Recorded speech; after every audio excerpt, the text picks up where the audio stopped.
bum, bum, bum, bum, bum. Just enjoy it. Courtesy of the most creative band, one of the most creative bands from the global south. Are.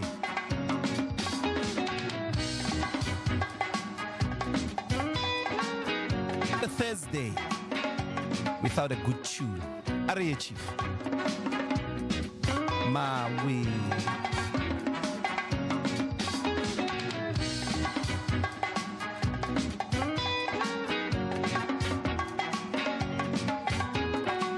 Courtesy of Sankomota. Sankomota is a group that originates from Lesotho. And Sankomota of Frank Sankomota of Fruits of Your Toil. We wake up every morning and the head of state in the United States has gone to basically try and erase, violate a people's image. Fanon once said, 2 centuries ago, a former European colony decided to catch up with Europe. It succeeded so well that the United States of America became a monster in which the taints, the sickness, the inhumanity of Europe have grown to appalling dimensions. The head of state speaks for a country.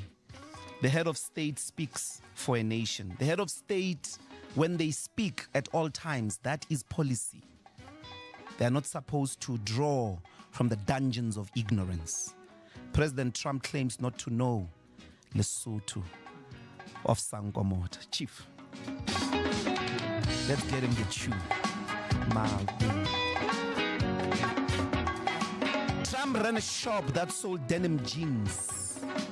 Lesotho is one of the big suppliers from its textile industry. It's one of the big suppliers of denim jeans, in particular Levi, which are, at the moment, is one of the key to Beyonce's performances, to Beyonce's brands. How can you not know Lesotho? Uapara bogati yabona. Mawe. His best friend from South Africa there has applied to have his Starlink in Lesotho as we speak. How can you claim not to know Basotho? Mawe. The United States has a full diplomatic mission, an ambassador, ya Lesotho, not a consular, a full diplomatic mission. A head of state wakes up in the morning, arahatsi bi Basotho, mawe. When he was playing golf a couple of months, some would say, ago, Uma Aperi a t-shirt from Lesotho given by his friend Greg Norman. It's written, made in Lesotho, playing golf. An entire head of a civilized nation, drinking from the dungeons of ignorance. My way. When I went to teach at Vets, I used to have a big cultural shock that white supremacists can be ignorant. Lesotho is our people. Lesotho is a country well known. President Trump is just ignorant, and his ignorance is based not so much on the fact of his winning the presidential race, but deep-seated white supremacism. Before we go to the open lines, this is Power Talk with me, Mbuyiseni Ndlozi. Call us, let's discuss 0861987000. What's in your mind today? I'm in defense of the African image, because when he's done with Lesotho, with violating the image of a people, he's not gonna spare you from wherever you are. WhatsApp line 0833037093. Join the conversation with the hashtag Power Talk on all our social media platforms. But to the open lines, we start with this tune by Hot Sticks Mabuse.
That's Tababusiu. 3 tunes come together here. That strange sound, ibitswa lesiba from Lesotho. And you can hear the sexual healing there. Marvin Gaye. 3 sounds combined here. Hot Sticks Mabuse, Marvin Gaye, and Lesiba, Labadisa, Bako Lesotho, Le Freistata. 0861 987 000. Welcome to Power Talk. This is the open line. Join the conversation. What's on your mind this morning? What's on my mind is the constant violation of the African image of the African countries in the plateau of American inhumanism. We're going to start in Tembisa. Boniswa. Hello. How are you? Hello. Welcome to Power Talk.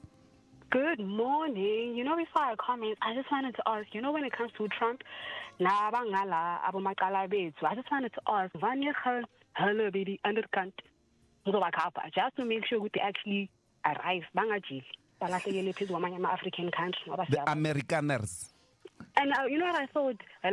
Americans speak. Yes, Americans.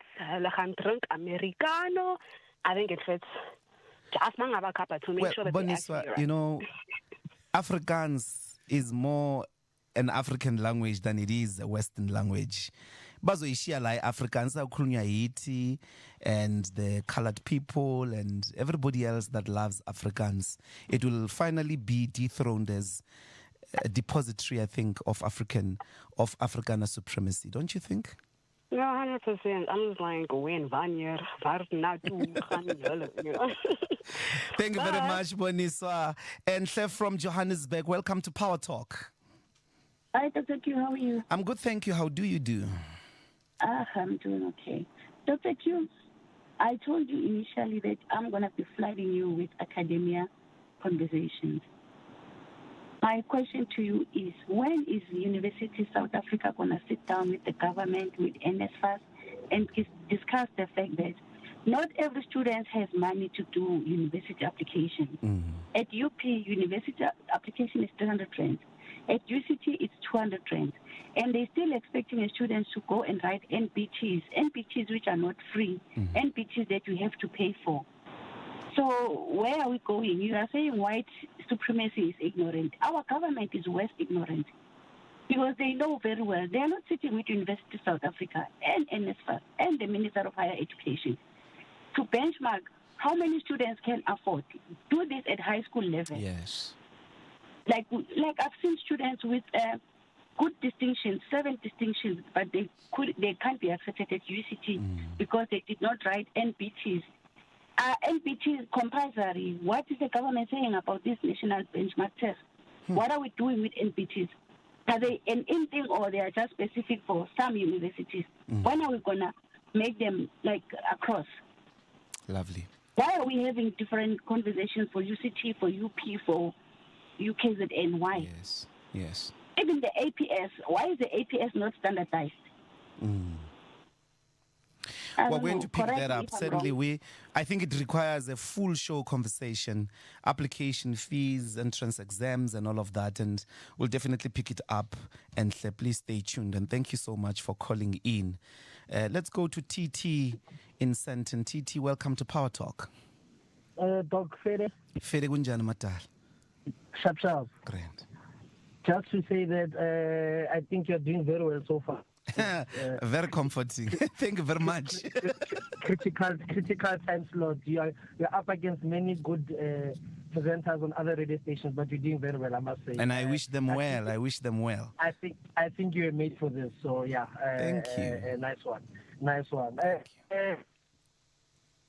On Minister of Police saying that they're not going to make public the iPad, the report on Palapala until it's declassified. I mean, it's a matter of national interest.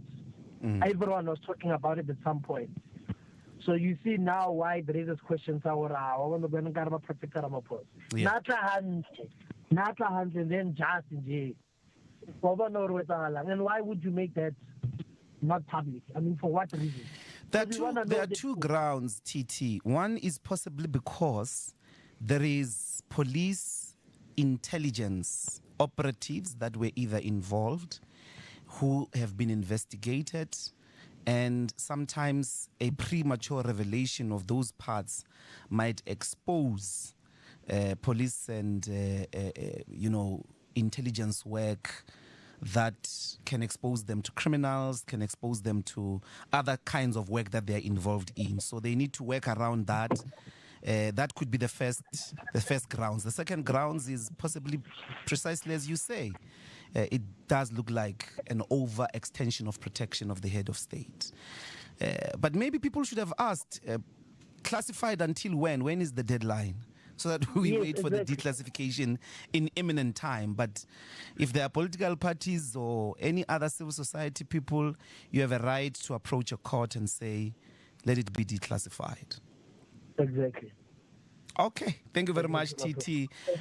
All the best. Ola, thank you. Now for Midrand, welcome to Power Talk. Hey, so how's it? Fede. I'm good, my man. You talked about something, disrespect of the African countries, right? Yeah. And then it led me to thinking, isn't it history repeating itself? Mm-hmm. Part of history is not repeating itself in terms of defending our resources. Part of why we were colonized as Africa, it was because the Europeans had greater military might than us. And then yesterday I read online that the European Union is undergoing rearmament, or they have sent for rearmament. Yeah. And then I look at Africa, I'm like, if these people, these hypocrites from the West, they decide that, no, you know what, we're going to go there in Africa and then we want resources, based on their military might. Are we going to be able to defend ourselves? I find myself, as Africans, saying, but we will not be able to match their military might. Then I'm looking at what lessons have they learned from history? I mean, leadership in Africa. Yeah. We lost our resources because we lack military might. And then if they do it again, they're still going to succeed. Yeah. Isn't this a disappointment? We are short of leadership in Africa. Terrible. Thank you very much, Neo. Thank you very much. Our capacity to defend our autonomy and sovereignty as the continent. Abna in Hartebeerd Sport Dam, I guess. Welcome to Power Talk. Good morning. Good morning, brother. Good morning. And thank you. We now know where to find you when we're looking for you. Yeah. Now, Mbuyiseni, I just want to venture directly into this one of Donald Trump, the way he caricatured Lesotho, where you started. And I think it's regrettable, especially some of us who've got our ancestry in that country. Yes. We take it a little bit personal. That as a leader of the free world with that level of ignorance. By the way, he's ignorant about the whole Africa. He called it something at some point in his first term. But what I want to ask you, I want to pick up your brain. I mean, to what extent was he wrong to eradicate this fund from Lesotho, $8 million to support LGBTI? I just want to pick up, what people think about that. And secondly, he also pinpointed in one of his previous events that South Africa was funded to the tune of $2.5 billion for something called inclusive democracy. Knowing the American and the CIA agenda, that inclusive democracy might mean reversing the gains that black people are making in their liberation.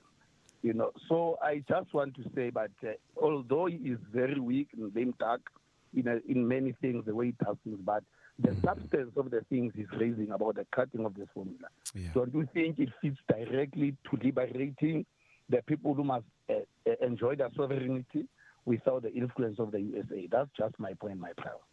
Thank you. Thank you very much, Abna. I think there's something there to be said about how US aid has been in some ways mobilized to make a cover-up for covert intelligence operations. This is the standard truth.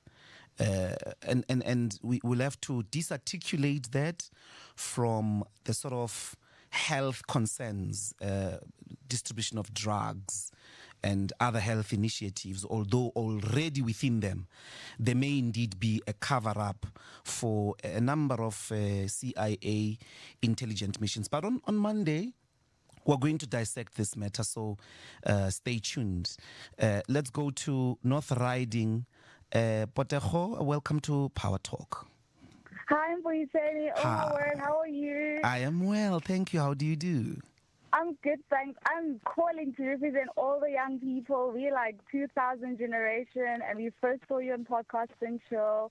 We're absolutely excited to have like a young person leading us and guiding us. We're super excited, and we're just cheering for you. Thank you. Thank you so we much. Learned so much from you, like political education, Black consciousness. We're just cheering for you. I know my generation, we're not calling in, but trust me, we're all listening. We even have a WhatsApp group for that. Thank you. Maybe you want to include me in the WhatsApp group, eh? We definitely will. You're the people's babe. We're excited for you. Please stay online. Fano is going to give you my number so that I can be part of the group. Okay. Okay, cool. Thank you. Lovely. Awesome. Nkateko from Johannesburg, please welcome to Power Talk. Hi, Mbuyiseni. How are you? Hi, I'm fine, thank you. How do you do? I'm good. Oh, it's wonderful speaking to you. I just wanted to contribute to the show in terms of what we could be hearing more of. Yeah. I think it would be great to hear more empowering African voices, not just in the country, but within the continent. I think there's a narrative that Africa is broken, that there's no good leadership, that things are just rotten, there's corruption in every corner. I think it would be wonderful to elevate Africans in that sense, to spotlight what is working, what is great, and what we can learn from as a country and as a people. Excellent. Thank you so much. Thank you so much, Nkateko. Thank you. We're going to go to Advocate Sipho Mandula in Johannesburg. Welcome to Power Talk, Advocate. Mafrika Busile and to your listeners. Mbuyiseni man, sad news of the passing of Ntate Khomolemo Mukai. I think it is something that it has had most of the Black consciousness members. More so as a right, one thing about Ntate Khomolemo Mukai, and close to even Robert. The famous Robert McBride, he has even written his thesis around his life. And I think it will be befitting for this Shavilanga massacre to remember Ntate Khomolemo Mukai. And finally, as we are talking about the African pride, I think our pride was justified today in 1957 when Ghana got liberated. I will always move away from the word gaining independence, because you don't gain independence, you are fighting for that for that independence. So I see it as a liberation of Ghana from Britain on this day that Nkrumah was able to articulate clearly that the emancipation of Ghana will be meaningless if it is not linked to the one of the continent. More so, you look at Western Sahara. You look at Somaliland, you look at Sudan and North Sudan. You look at those areas who are still occupied by the former colonizers' interests. So I don't think the liberation and the emancipation of Ghana is still yet being observed. Hence, even today, it is a low celebration, which I think it is based on the geopolitics, as you have said now, of America-US aid, which was actually a CIA covert operation for many years, that we have to always unmask and always share with your listeners. Mafrika and all the best, as we have already started this week. Very, very well. Thank you very much, Advocate. Thank you. This is Power Talk with me, Mbuyiseni Ndlozi. We're on the open line, 0861 987 000. Our WhatsApp line is 083 303 7093. Join the conversation on social media. We also have, we are live on YouTube. If you are outside the terrestrial networks, you can find us online on YouTube on the official Power page. It's time for the headlines with Nompumelelo Ngubeni. Stay tuned. Thanks, Mbuyiseni. Good morning. The Gauteng provincial government is seeking national assistance from cabinet to improve service delivery. President Cyril Ramaphosa and his ministers are conducting an oversight visit to the Gauteng provincial executive at the Johannesburg Metro Council chambers. It marks the fourth engagement between national and provincial governments following similar meetings with Mpumalanga, KwaZulu-Natal and Limpopo provincial governments. A Pound News spoke to Gauteng provincial spokesperson Vuyomaga, who emphasized that the three spheres of government must work together efficiently. He also highlighted that enhancing service delivery is top priority for provincial government. No, thank you very much. We are currently the fourth province that the president, together with his cabinet, is visiting. There are a couple of things. I think you are quite correct that they are well documented. The president, the premier terms them as G13. On top of that agenda, it's around the issue of water, the issue of the infrastructure, the potholes, the traffic lights and all that, but also to showcase some of the investment work that we've really been doing in Gauteng. But importantly, where are the challenges and where exactly do we need an assistance from the national government so that they are able to focus on those particular areas? So we're quite happy that the president is here. So because different ministers will be here and will be able to say, we need an assistance with this particular project and it actually needs an approval. The National Union of Metal Workers of South Africa is marching to the Tshwane Mayor's office this morning. They're handing over a memorandum of demands against the city for failing to pay retrenchment packages to employees of the bus operator Tshwane Affected Operations Investment. The Tshwane Affected Operations Investment was one of the companies contracted to the Tshwane Rapid Transport Service, also known as Arieng. According to NUMSA, the city terminated the contract in December last year and promised to absorb all affected workers into various parts of its operations. However, NUMSA spokesperson Pagamile Hlubi Majola says this has negatively impacted the 261 workers. Our members are deeply frustrated because they've not received a cent for their retrenchment packages. They are unable to feed themselves or take care of their families. At the same time, they are suffering after being promised employment by the city. It is shameful that the city of Tshwane treats workers like this, which is why our members will be marching to hand over a memorandum of demands to the mayor. More on these and other power stories at 9 o'clock. Power traffic. A very good morning to you once again, and let's check out what's happening in your roads. If you are traveling on the N3 southbound in Bedfordview, there's still that broken down vehicle that's near the Van Buren Road exit, and that is still causing delays that start shortly after the Linksfield Road off-ramp. If you are traveling on the N12 and the R24 westbound, those routes are also affected by that vehicle that's broken down as you're headed towards Akalulis. If you are traveling on the M1 southbound, there's some slow-moving traffic. It's not really backed up, but moving rather slow as you're approaching the Kilani Benz area. Jan Smuts Avenue southbound in Hyde Park is slow as you are passing the Hyde Park corner. You can also expect delays as you're traveling on Cross Avenue northbound. That's as you're traveling out of Melrose, heading towards the Central Avenue intersection. That's in Ilovo. If you are traveling on South Road westbound in Morningside, traffic is backed up as you are traveling towards the Morning View Shopping Center. And remember, if you come across any further traffic incidents, tweet at Power987 Traffic. For Power Traffic, I'm Lebogang Phukela. Power traffic. Power Drive with Thabiso Kotane. There I go again. I messed it up again. Cricket match is not over. Oh! Somebody sent me old information. Yes. No, it's not over, guys. Oh, okay. It's just not over. Somebody misled me and said, there they go again. Mm-hmm. Yeah, sorry, guys. Your pretty little bubble is still floating in the air. Sorry about that. Order has been restored. See, trusting people with this information is also I'm not doing look at what happened to me the last time I trusted someone with information. Kandate Budana. And that individual knows exactly who they are. I remember that. Yeah, that's a perfect example. And I hope you're listening. No. That's a perfect example. You said he's gone. Yes. Yes. Off of trusting someone's word. There we are. So sorry, guys. I've got a Kaizer Chiefs sign in the air as we speak with regards to that. We'll wait for Kev. Should not involve myself in things that I know very little about. Power Drive, weekdays 3 to 6 p.m. on Power 98.7. Power Drive is proudly brought to you by the Road Accident Fund. Your trip shouldn't end with RIP.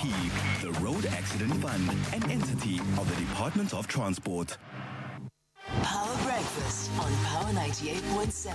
Gauteng is a buzz because the president is coming to visit. From where?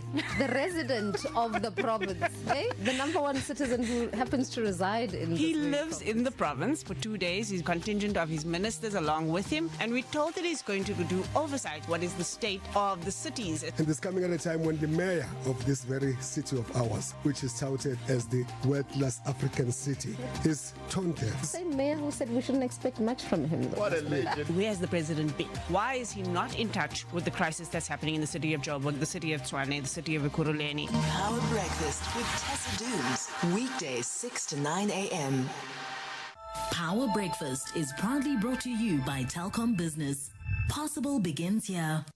Send us your voice notes on 083-303-7093. Good morning, Mbuyiseni. This is Semi.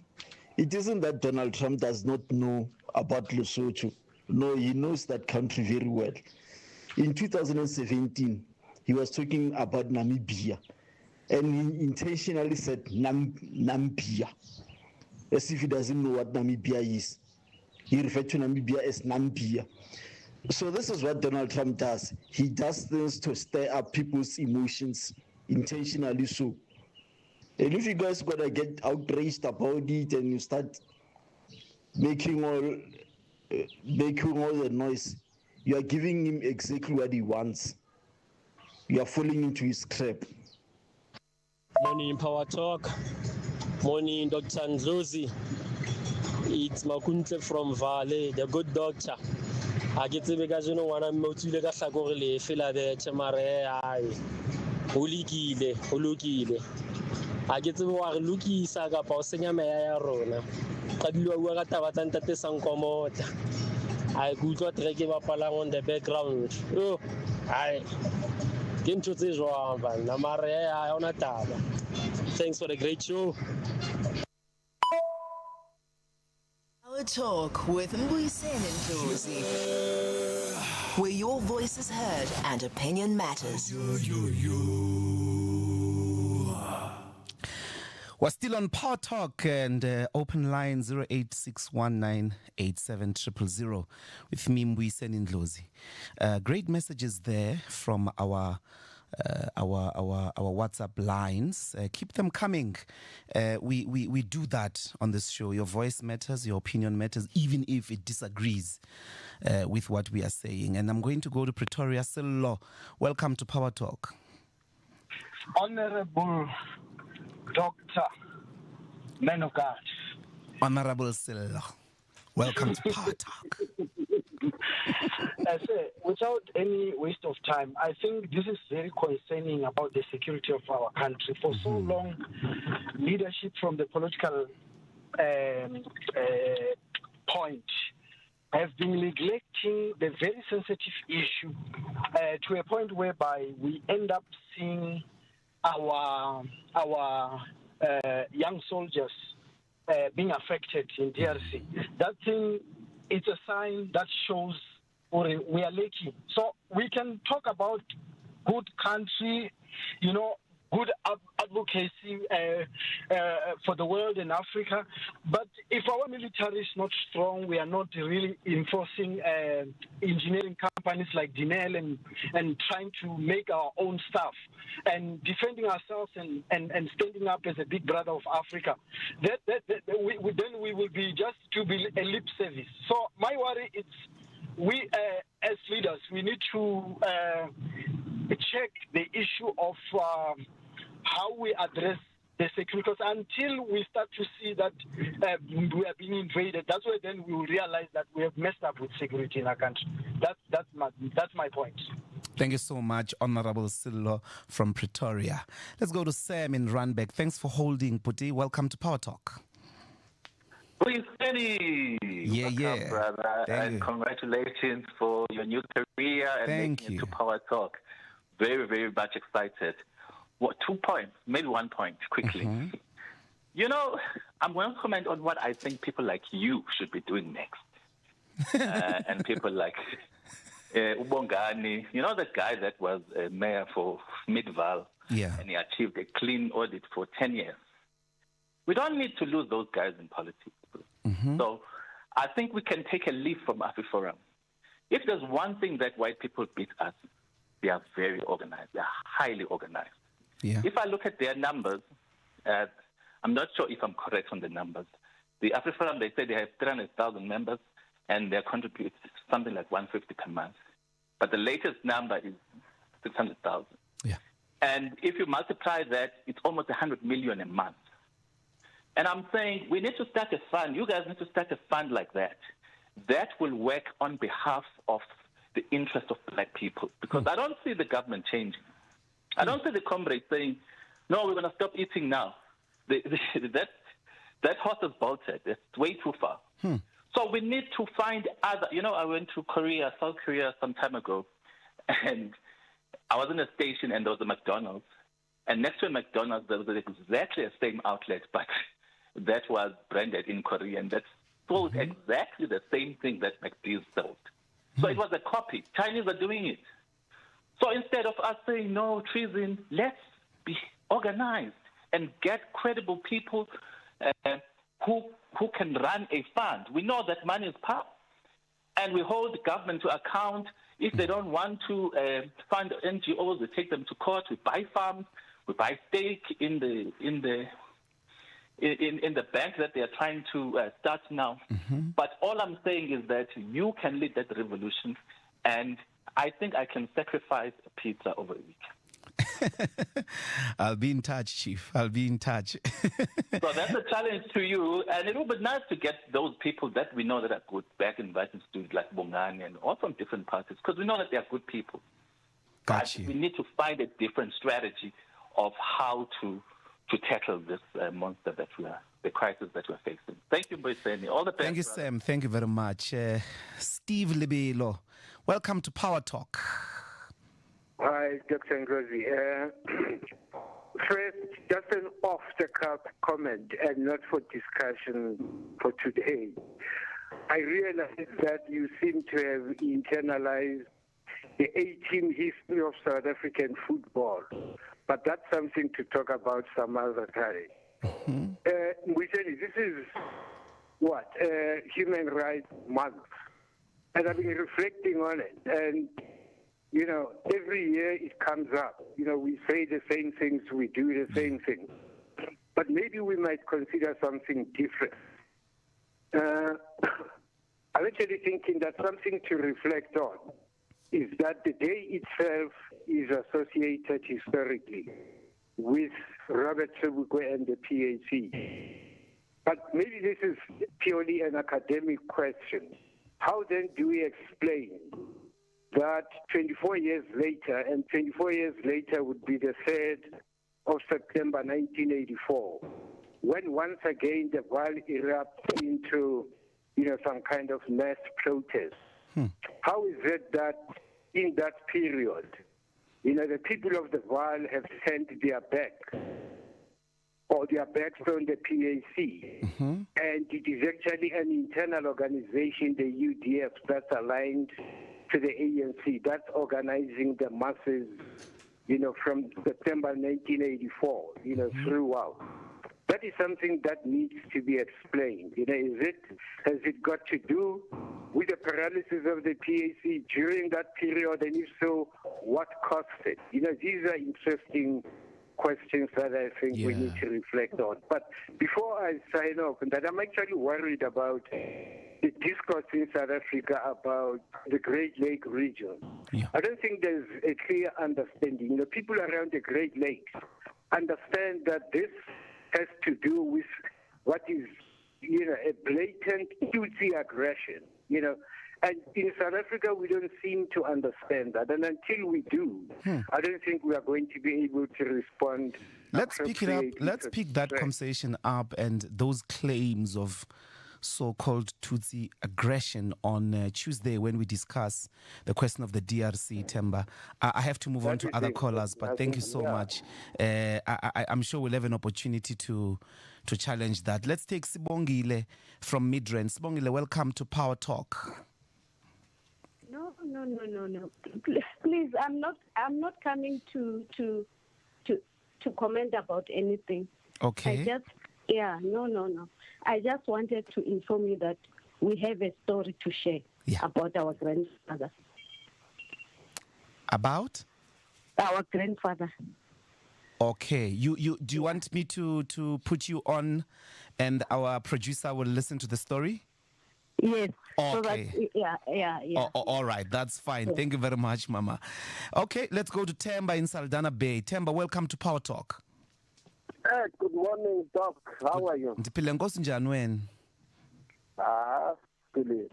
You know, Doc, I just want to, people were complaining about Donald Trump that's working in Lesotho. No, Donald Trump was speaking to American taxpayers, telling them that more than $8 million we spend in Lesotho supporting the LGBTQ+. I'm not against those organizations, but you know in America, most Americans are against this group. So, was not working in Lesotho. Lesotho must relax. You know, they must relax. Was working there, was talking to American taxpayers. You know. So, but why wouldn't we challenge a head of state, one of the most powerful countries in the world, saying Lesotho is a country no one has heard of? Why erase Lesotho? Because those taxpayers wear denim jeans.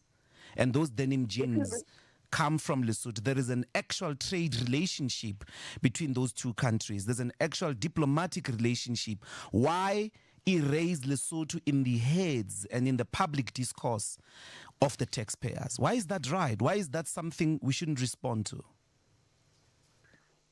The reason he was raising, because he was telling Americans that the reason they cut the USA aid, the USA aid was used in a corrupt manner, in a manner that many Americans they don't support.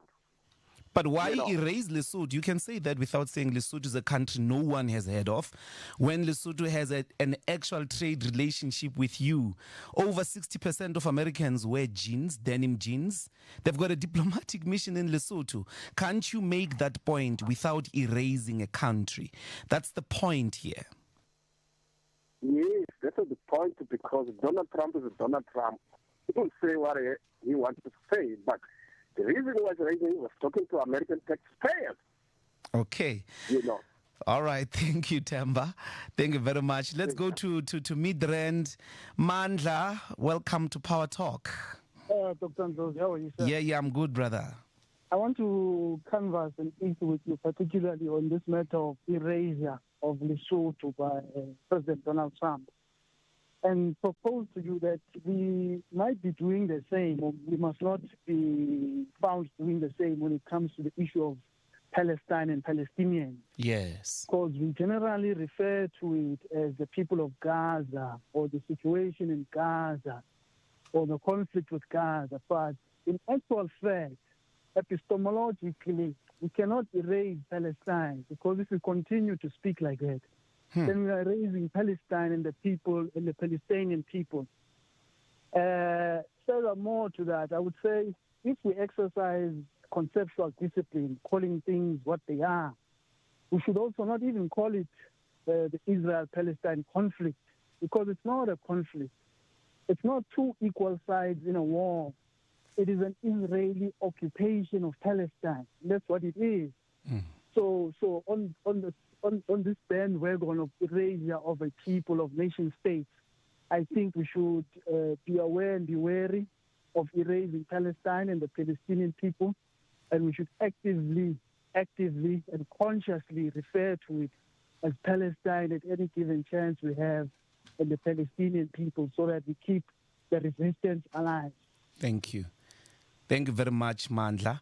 That's a powerful one there about the erasure of Palestine, and at some point we're going to delve deep into that. If you've just joined us, this is Power Talk with me, Mbuyiseni Ndlozi. Our studio line is 0861987000, and our WhatsApp line is 0833037093. You can also watch the show live on our YouTube page. We're going to go to Mpho in Bryanston. Mpho, welcome to Power Talk. Good morning, Mbuyiseni. Good morning. My call is just about the love I have for the station, Power FM. And for that reason, I'm going to sum up what I'm going to say in less than a minute. The subject matter that I'm going to put on the table today is what is called the power of Khutlo, the triangle. The triangle in this instance it will mean Khutlo, the home, your birthplace, and the school that gave us you, Khutlo High.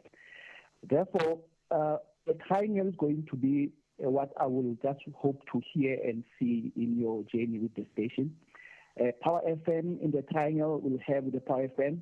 The station will have Power Family, the listeners, and the stakeholders. Can be business, can be government. This triangle can be what makes the Power Talk a place to be every morning between 9 and 12. I think that can make me happy.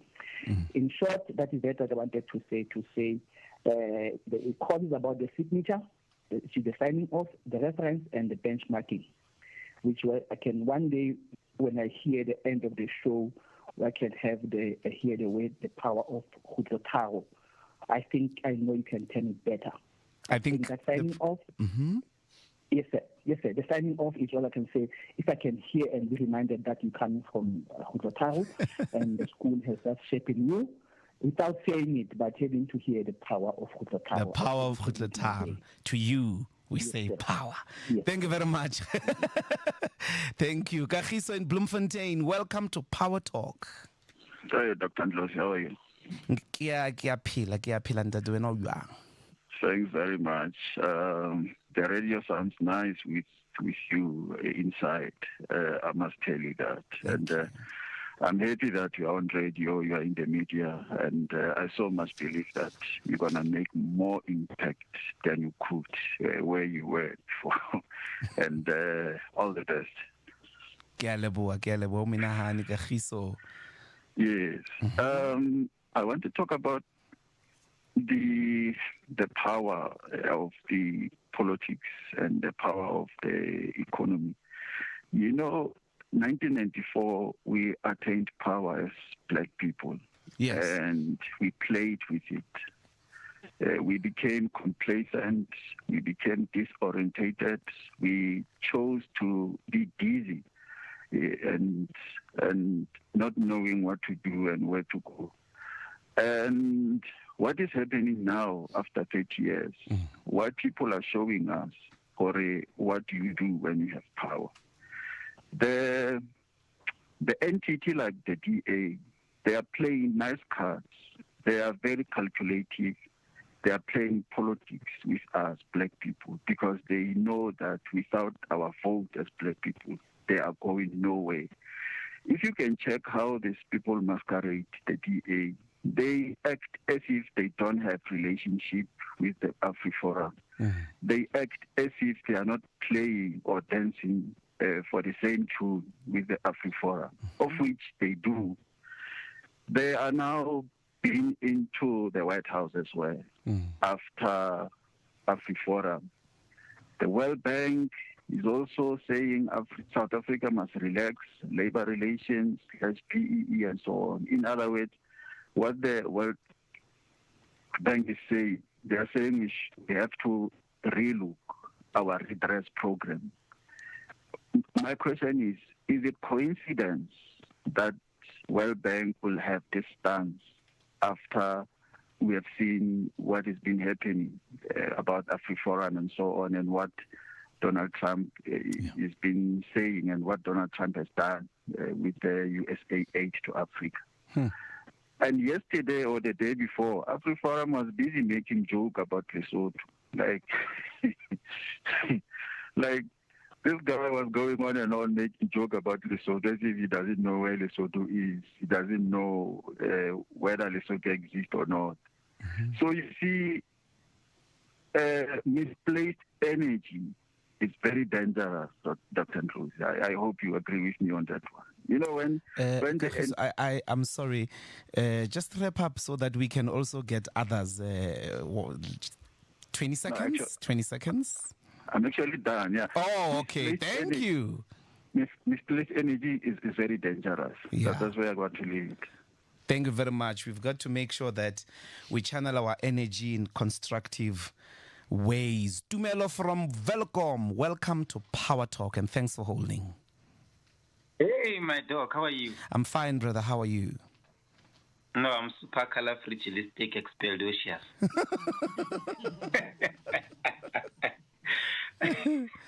Yeah. Doc, even this morning I was playing one of your songs, the one that says Ngizolilwela izwe lami. And that song, whenever I play it, something runs within my veins.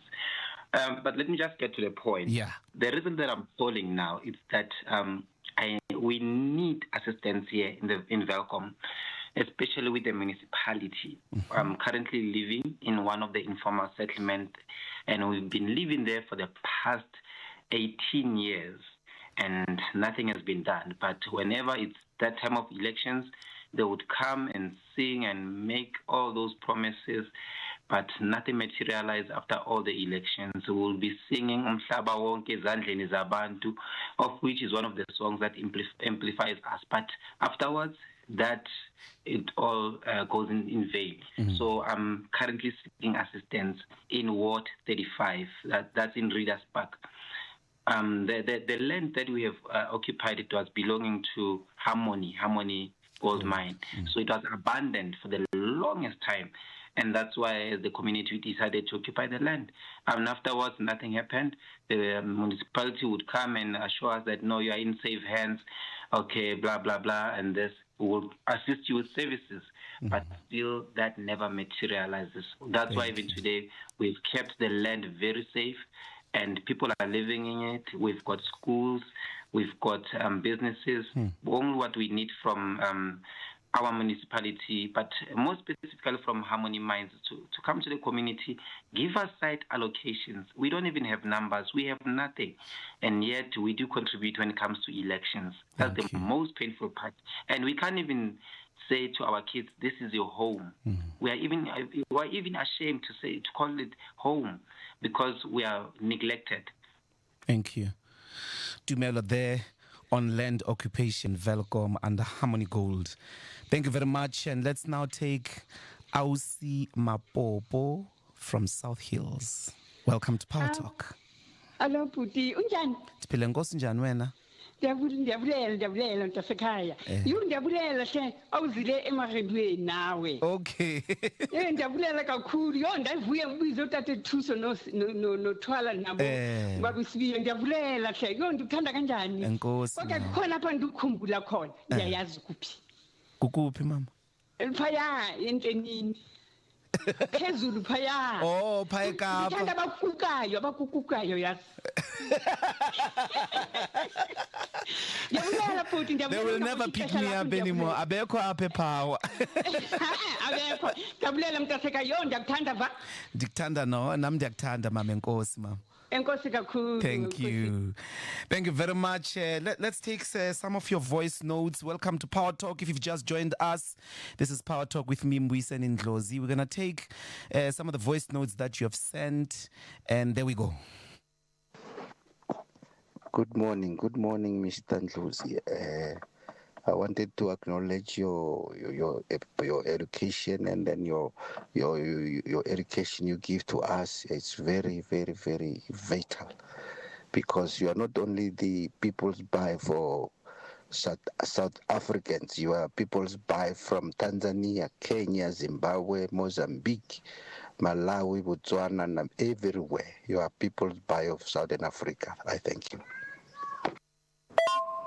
Hi, Dr. Ndlozi. I don't know if it's a political attack on Lesotho, or it's just someone who needs people to talk about him. I don't know if he needs attention or what. As I speak to you now, I'm in China. Actually, I'm doing my PhD in engineering. I'm from Lesotho. Actually, it saddened me.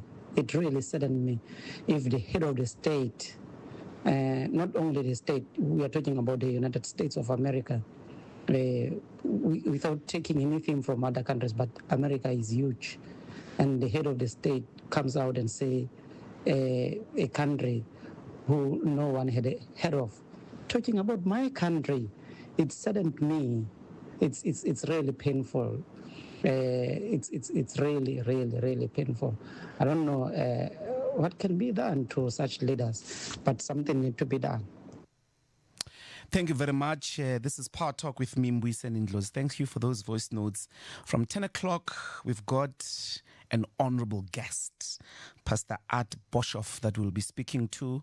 Stay tuned to Power Talk. We're going to take the news on the top of the hour with Nyakalo Tefu. Thank you very much. Power News. Thanks, Mbuyiseni. The top stories at this hour. President Cyril Ramaphosa is conducting an oversight visit to the Gauteng Provincial Executive at the Johannesburg Metro Council chambers. And NUMSA members are set to march to the Tshwane Mayor's office this morning.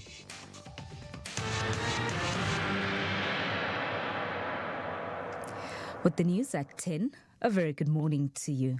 I'm Nyakalo Tefu. The Gauteng provincial government says it is seeking national assistance from cabinet in order to enhance service delivery. President Cyril Ramaphosa and his cabinet of ministers are conducting an oversight visit to the Gauteng provincial executive at the Johannesburg Metro Council chambers. The meeting will be the fourth engagement between national and provincial, as the cabinet has engaged with the Mpumalanga, KwaZulu-Natal and Limpopo provincial government. Power News spoke to Gauteng provincial spokesperson Vuyomhaga, who says the three spheres of government must function optimally. He says service delivery is of top priority for the provincial government. No, thank you very much. We are currently the fourth province that the president, together with his cabinet, is visiting. There are a couple of things. I think you are quite correct that they are well documented. The president, the premier terms them as G13. On top of that agenda, it's around the issue of water, the issue of the infrastructure, the potholes, the traffic lights and all that, but also to showcase some of the investment work that we've really been doing in Gauteng. But importantly, where are the challenges and where exactly do we need an assistance from the national government so that they are able to focus on those particular areas? So we're quite happy that the president is here. So because different ministers will be here and will be able to say, we need an assistance with this particular project and it actually needs an approval. The National Union of Metal Workers of South Africa is marching to the Tshwane Mayor's office this morning. They are handing over a memorandum of demands against the city for failing to pay retrenchment packages to employees of the bus operator Tshwane Affected Operations Investments. The Tshwane Affected Operations Investments was one of the companies contracted to the Tshwane Rapid Transport Service, also known as Arieng. According to NUMSA, the city terminated the contract in December last year and promised to absorb all affected workers into various parts of its operations. However, NUMSA spokesperson Pagamile Hlubi-Majola says this has negatively impacted 261 workers. Our members are deeply frustrated because they've not received a cent for their retrenchment packages. They are unable to feed themselves or take care of their families. At the same time, they are suffering after being promised employment by the city. It is shameful that the city of Tshwane treats workers like this, which is why our members will be marching to hand over a memorandum of demands to the mayor. In other news, the Ministry of Police has received a list of farm attacks from AfriForum, responding to the minister's request for evidence that crime statistics from the South African Police Service underreport farm murders, especially those involving farm owners. The SAPS crime registrar is verifying the cases in AfriForum's submission. Early findings show that only one farm owner murder is listed, matching the official SAPS crime stats for the third quarter.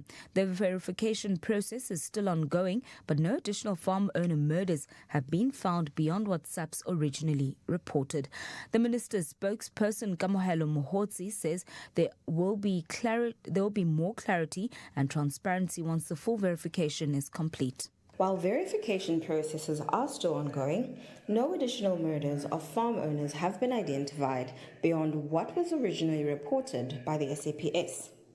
Further updates will be provided once the full verification process is completed. The SAPS remains committed to transparency and accuracy in crime reporting and urges all stakeholders, including civil society organizations, to work collaboratively in ensuring that crime statistics are based on verifiable facts. And the Mbulawa family finally heard some of the influences that led to their child's murder. 4-year-old Mbuyiseni died in hospital last year after she was found stashed inside a traveller's bag carried by an undocumented woman from Eswatini. The 34-year-old appeared at the Johannesburg High Court yesterday and she was handed 30 years direct imprisonment for murder. The convicted murderer told the court that she never intended to kill the child. Power News reporter Bafana Nzimande has the details. Eswatini national Nonhlelelwa Matsebula arrived in South Africa in 2018, hoping to get a job. Matsebula could not get a stable job because she entered the country illegally. The 34-year-old then started selling sweets on the side of the road, but her business was not making the desired profit. Matsebula last year came up with another plan to kidnap 4-year-old Mbuyiseni and demand a ransom from her parents. Prosecutor Colin Ryan read Matsebula's plea and sentence agreement statement in court. I learned in one of the videos on social network, YouTube, of ways of making quick money. The extortion of a child and calling the parents and demanding a certain ransom. The deceased in this matter happened to be the victim. I noticed her parents are well off and they will be able to pay the amount and I will dump or drop the child at a certain place. The Johannesburg High Court sentenced Matsebula to 30 years in prison for murder. Things did not go according to my plan as I was caught in the process and unfortunately the child lost her life. Mbuyiseni's mother Nokukanya had this to say outside court. She took something precious from me. My daughter will never come back. She took it from me, she broke me. Hopefully one day I will heal, but I don't think it will be anytime soon. Bafana Nzimande, Power News, Johannesburg. A look at your financial indicators. The rand is trading at 18 rand 32 cents to the US dollar, 23 rand 68 cents to the pound, 19 rand 83 cents to the euro. Gold's trading at $2,915.96 a fine ounce. Or Brent crude oil is at $69.82 a barrel. Recapping the top story in Power News at this hour, President Cyril Ramaphosa is conducting an oversight visit to the Gauteng Provincial Executive at the Johannesburg Metro Council chambers. In power traffic, if you're traveling on the N3 South, that vehicle that broke down a bit earlier on just before the Van Buren Road exit is still causing delays that are from the Galulis interchange, also affecting traffic on the N12 and the R24 westbound from Edenvale Road heading towards the Galulis interchange. If you are in Crown City and traveling on the M2 westbound, there's queuing traffic between the Crown interchange and the Main Reef Road intersection. Traffic lights in Emerentia out at 3rd and Tunnel Road, as well as in Melville as you're traveling on Beas Nordier Drive. Those traffic lights are also out at Thomas Bowler Street. Power News. On FM, online, and DSTV channel 889. This is Power 98.7. Power Talk with Mbuyiseni Ndlozi. Where your voice is heard and opinion matters.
Welcome to Power Talk with me, Mbuyiseni Ndlozi.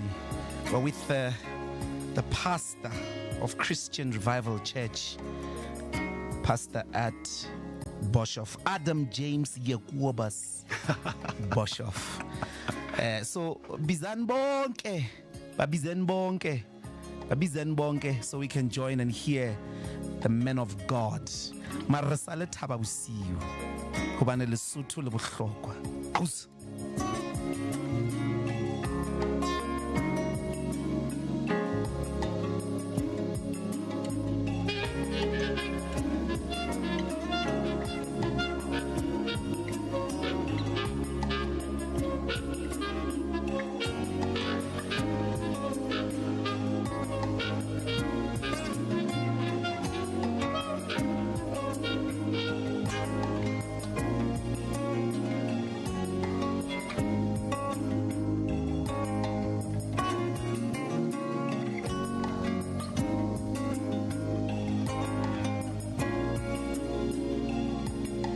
That's hot sticks mabuse.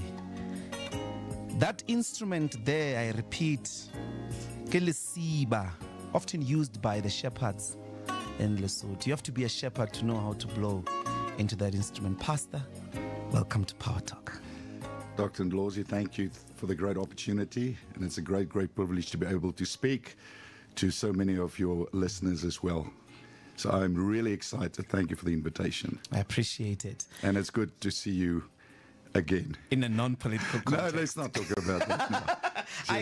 Just good to see. I came to the church and we fellowshipped at around 2016. Yes. Powerful service you gave. Right. Yeah, very, very energetic and well-organized church. Yes. The branch in Bloemfontein. Well, all the branches are very well organized. Yeah, my limited experience. Yes. It was a lovely time for me, and thanks indeed for joining us. There's a lot of excitement about your coming to our station, but let's start in the beginning.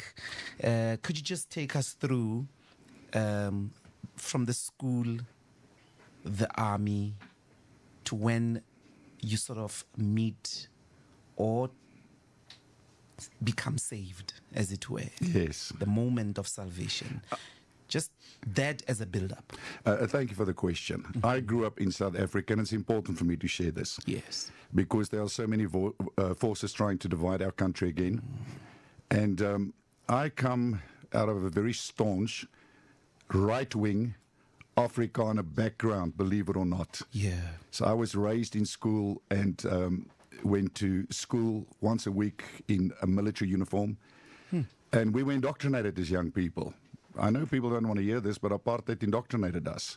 As young people, we had no understanding of politics, but we were taught the swart gevaar, and we were taught that we had to prepare to fight against our enemies, which we were told were black people. So unfortunately, I grew up in a very segregated society, in a very racist society, and obviously lost my way totally, stopped going to church, nothing made sense to me, got involved in a sinful lifestyle, which I don't really like to talk about, but it was a bad life. Got involved in a lot of racial incidents, got involved in drugs, alcohol, and everything that goes with that. And then on the 14th of November 1982, my life changed radically. My brother got saved, and I was invited to a little church in Bloemfontein. And I still walked in there with a hangover of the night before. And that day I encountered something that I can't explain, which I now know is God. But I never knew God. I mean, I went to church. I grew up in church. I could quote the Bible, for God so loved the world that he gave his only begotten son. I would pray every night. And yet, I was a sinner, totally a sinful person. And what church is this? Okay, it was in one of the denominational churches, and there's a lot of good in the denominational churches. So I'm not going to say anything bad about that, but I never found God there, because what I found was the law: you may not, and thou shalt not, etc. Those things never changed me, because that's what religion does, tries to modify behavior. But Jesus comes and he changes you from the inside out.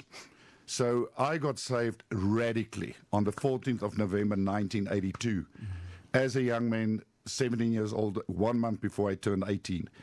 Immediately after that, I was conscripted into the army, which we were. I had no choice. At 18? 18. So you get your call-up papers when you're 16, and then you have to report, and went through basic military training and became a lieutenant in the army, and trained people the next year, and then was deployed several times to the border. And I say this because that was part of my journey out of racism, etc. To be a Christian, and still I was in a church that believed black people and white people were different. And that began to bother me, because I sat with a pastor, and thank God I got saved on him, but I mean, his understanding was, we are called for the whites, we are not called for the black people, etc. And I couldn't understand that. So when I was in Angola, I think this was the final thing that changed me, was in 1988 with the last war, and there were 50,000 Cubans there. And I beg your pardon? The Battle of Cuto Carnaval. There we go. Yes. Cuto Carnaval, yes. And we got stuck there at Tampu trying to take the objective South African forces. And then I saw the hypocrisy, you know, of the UNITA people fighting with those black people. And they got shot. And as soon as a white person got injured, they would get CASEVAC, which you would call, a helicopter would come in and immediately take them for medical care, etc. And I saw the hypocrisy of this whole war. It opened to me that this was unjust, that our government then did not care about black people. We used black people. I don't say we, I didn't elect, I wasn't a voter. But black people were used to fight a war. This country was indoctrinated. This country was in a bad, bad, bad place. So, Pastor, you're saying in the army, in the South African army, yes, deployed in Angola, there were African soldiers, black soldiers, within yourselves. Yes. And there would still be a discriminatory attention to the injured. Totally. I mean, a 3-2 battalion, which were mainly Portuguese black soldiers, and then also UNITA that we fought with. Yes, yes, yes. And could just see that lives didn't matter to anybody. It was a political game. So my journey out of racism, and I want to say that because it is a journey, wasn't just when I got saved. I got saved, got spirit-filled, spoke in tongues, went to church, raised my hands, but racism was still in me. And the journey out of racism was, part of that was the military camps I did. Another part which was very important is mission work I did. And I tell this, I don't want to say being ashamed, but it was part of my journey. It is what it is. 1986 went to Botswana, 1987, 1988. And the first time, and now don't get shocked, please. Okay. So the first time that I can't guarantee. No, the first time that we went, because we were so, I mean, you know, racism is a terrible thing. And the interpreter that went with Pastor Adel Machudi, I still marked his water bottle and his cup, and to make sure that nothing got mixed, etc. And we stay here, and he stayed over there while we're preaching the gospel. We're getting people saved, etc. But I mean, we are living segregated, and then I began to realize, but people are the same. People are the same, because I came out of an era, and this is important for us, that the way you are raised determines your value systems. So no child is born a racist. You don't get you go to the maternity ward today, you're not going to have a black baby and a white baby and a colored baby and an Asian baby lie next to one another and cry because they don't like the other person. Those are things we are taught through political systems. We are taught in our homes. I was taught that. I've repented from that. I'm very outspoken. I've been hated by many white Afrikaners, unfortunately, because of that, because I understand how deeply racism was ingrained in us, and it was a system that had to be dismantled. And I thank God that it was dismantled. We're still dealing with a lot of issues, obviously. So when I see the flare-ups that are happening now, I realize that many people haven't crossed the bridge. And when I say it's crossing the bridge, it is crossing a bridge. It is a journey. There's no moment, one encounter. There's an encounter of salvation, but then you have to renew your mind. You have to change your perception, because the Bible says if you're in Christ, you're a new creature. The Bible says in Christ there's neither male nor female, Jew nor Gentile. The Bible says, now I'm preaching, the Bible says we all hail from one blood. We come from one blood. There's one Adam. And all of us come from that original Adam that God created. And yet somehow the devil used politics, religion, to segregate. And things like Bantu education that was developed to teach black people they were inferior and to oppress. Every system was designed to segregate. And that still is what people are trying to do, to divide our world, our beautiful South Africa. And I can say this, that the only way out of racism is you need a new heart. And the only person who can give you a new heart is Jesus Christ. Is that the relationship you sort of construct, therefore, between racism, which, as you describe, is socially produced, and I would suggest that it is structurally sustained. Yes. It's not just a belief. Yeah. It becomes an actual world in that black people by nature, it looks like it's by nature, but it's designed. It's by design. Live in conditions nobody wants to identify with. Right. They grow up in systems and in the conditions where they are degraded, they are humiliated, and so on. And then in your community, they enter as servants in this racist, white supremacist world. They enter as servants, and your relationship with them is as servants. Right. I mean, okay, so what is the salvation message in relation to racism? The salvation message is very simply what Jesus came to bring, which is love the Lord your God with all your heart, all your soul, all your mind, all your strength, and love your neighbor as you love yourself. And mostly in the Bible, when Jesus deals with your neighbor, it's somebody of a different culture. Yes, it's the person that crosses your path. But if you look at the Good Samaritan, he was of a different culture. If you look at the woman at the well of Samaria, and those Samaritans were despised by the Jews at that time. That's why the disciples were so shocked when they found Jesus sitting with this woman, not just because she was impure, but the Jews looked at the Samaritans as dogs. They looked at them as inferior. And that's what apartheid produced in white people, and that black people were inferior. So to deal with that, yes, it's institutional, and yes, it's something that is sustained, and yes, people on both sides, I have to say, exploit this to control, to manipulate, to divide, for power, for whatever. We can get into those discussions if you want to. Yeah. But from a church point of view, we have to be very, very blatantly honest, and I have been. For the last 30-something years, I have been. Since my eyes opened that there is no place for racism. We were created equal in the sight of God, and that means I accept you for who you are, as you are. I cannot discriminate based on skin pigmentation, because let's be honest, I'm not white. You look at me, I'm peach pink. Peach pink. There's nothing. Well, your shirt is white. Yeah. There's nothing. There's nothing white about me. So we're all coloured. I'm sorry. It's just how it is. So when Madiba came with the Rainbow Nation, he was correct. We have diversity. We are people. We are the same. The intellect is the same. People who were previously disadvantaged, they were denied certain privileges, which has created a backlog in South Africa. And for that to be fixed, the church has to be honest in the message. Yeah. Not just preaching salvation, but preaching reformation as well. Because Jesus never just came to get you to heaven. He came to get you to to be a better citizen on this earth, to be a contributor. I see. So he abolished everything. I mean, he abolished sexism. He abolished racism. He addressed every challenge of the day. And that's where people miss it. People think the church should not engage in politics. But I mean, with over 70% of our people living in poverty, with unemployment the way that is, 2 million AIDS orphans, etc., how can we not address these things? I know I'm saying a lot. I'll be quiet now. But, don't worry, I'll interrupt. in Luke chapter 4, if you look at the scripture, the Bible says, the Spirit of the Lord is upon me. He's anointed me to preach the gospel to the poor. He has sent me to heal the brokenhearted. Now listen, he says that in an order, because when people are poor, naturally their hearts are broken. I think there's no greater curse on this earth than poverty, because it takes people's dignity away. It deprives people of hope, of dreams, of visions.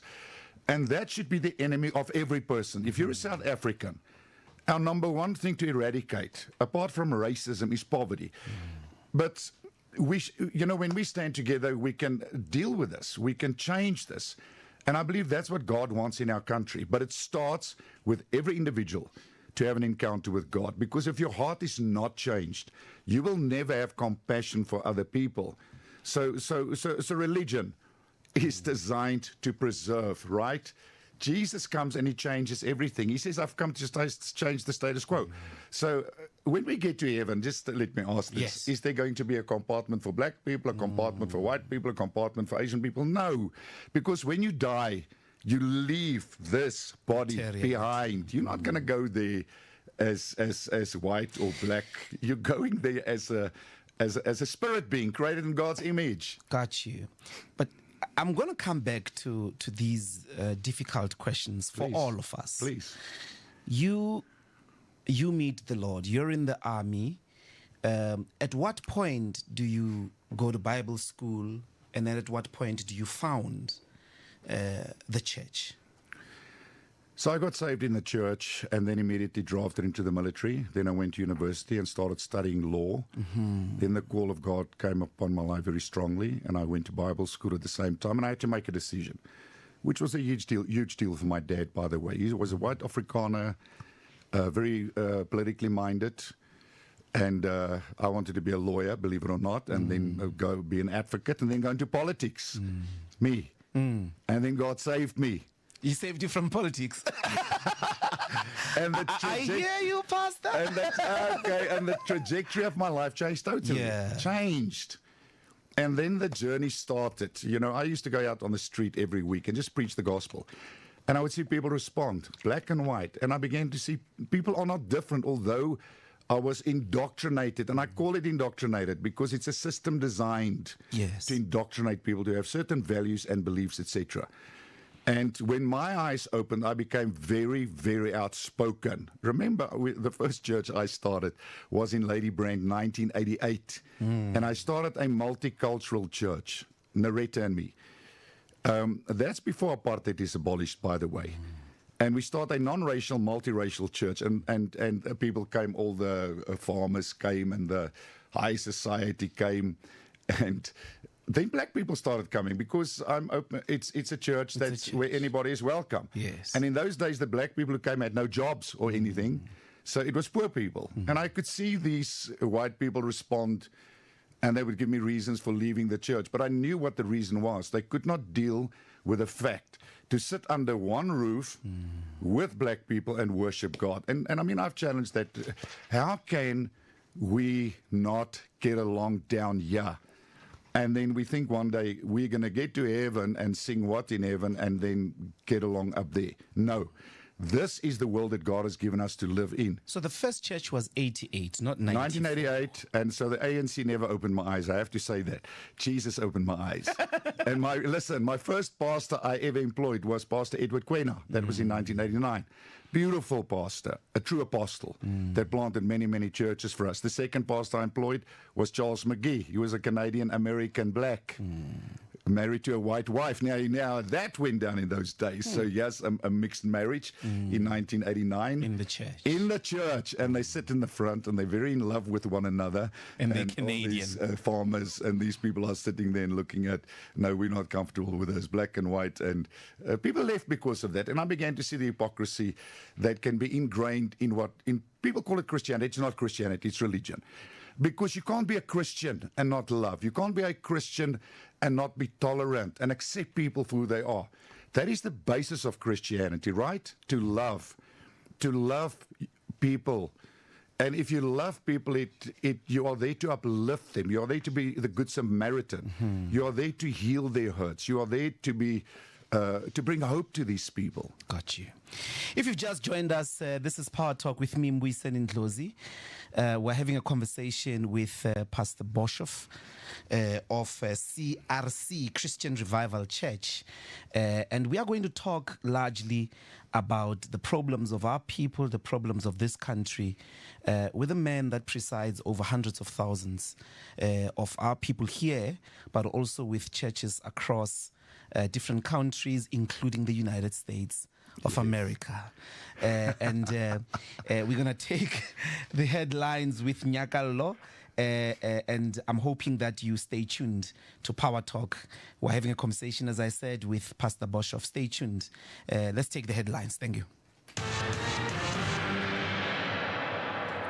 Thanks, Mbuyiseni. Good morning. In news making headlines at this hour, Gauteng Provincial Commissioner Lieutenant General Tommy Mtombeni says approximately 116 illegal immigrants have been arrested just this morning. Mtombeni says his team has also acted upon intel received by Johannesburg residents, resulting in 4 drug busts. The Provincial Commissioner, alongside senior SAPS officials, are currently leading Operation Shanyela in Johannesburg Central and Hillbrow, with the main focus being 5 policing precincts, namely Hillbrow, Yeoville, Cleveland, Jeppe and Johannesburg. The operation aims to strengthen state authority and help local police reduce crime. Provincial Commissioner Lieutenant General Mtombeni. The area there are troubles in terms of housebreaking and, of course, to a certain extent, your house robbery, your business robberies. We are of the view that on these roadblocks, we will be in a position to can get maybe items which is stolen, either house robbed or robbed from the business. And, of course, the motor vehicles either stolen or hijacked. And you'll realize that we have stopped quite a number of vehicles. The vehicles which were stopped here, one will say is between or not less than 500 vehicles which were stopped here. In other news, the trial into the disappearance of 7-year-old Jocelyn Smith resumes this morning at the Western Cape High Court. So far, the court has heard testimony from 2 police officers who were the first to respond the night the grade 1 pupil went missing. Yesterday, defense attorneys revealed that 2 of the accused, Jacqueline Apollos and Steveno van Rijn, claimed they were assaulted by police on the day of their arrest. Both men alleged they were handcuffed, suspended in mid-air and had plastic bags placed over their heads as police demanded the truth. Jocelyn was reported missing on the night of February 19 last year. Apollos, detailing the alleged torture he endured, stated that since February last year, he had been interrogated by multiple police officers, though he could not recall their names. They told me if I wanted to talk, I should shake my head. This carried on while I could not breathe. The pain was so severe that I felt that I was going to die. This was repeated several times. Paragraph 66. To get them to stop torturing me, I shook my head and I removed the plastic bag and I said that I will talk, even though I had already told everyone what I knew. I realized that if I do not tell them what they want to hear, they will kill me.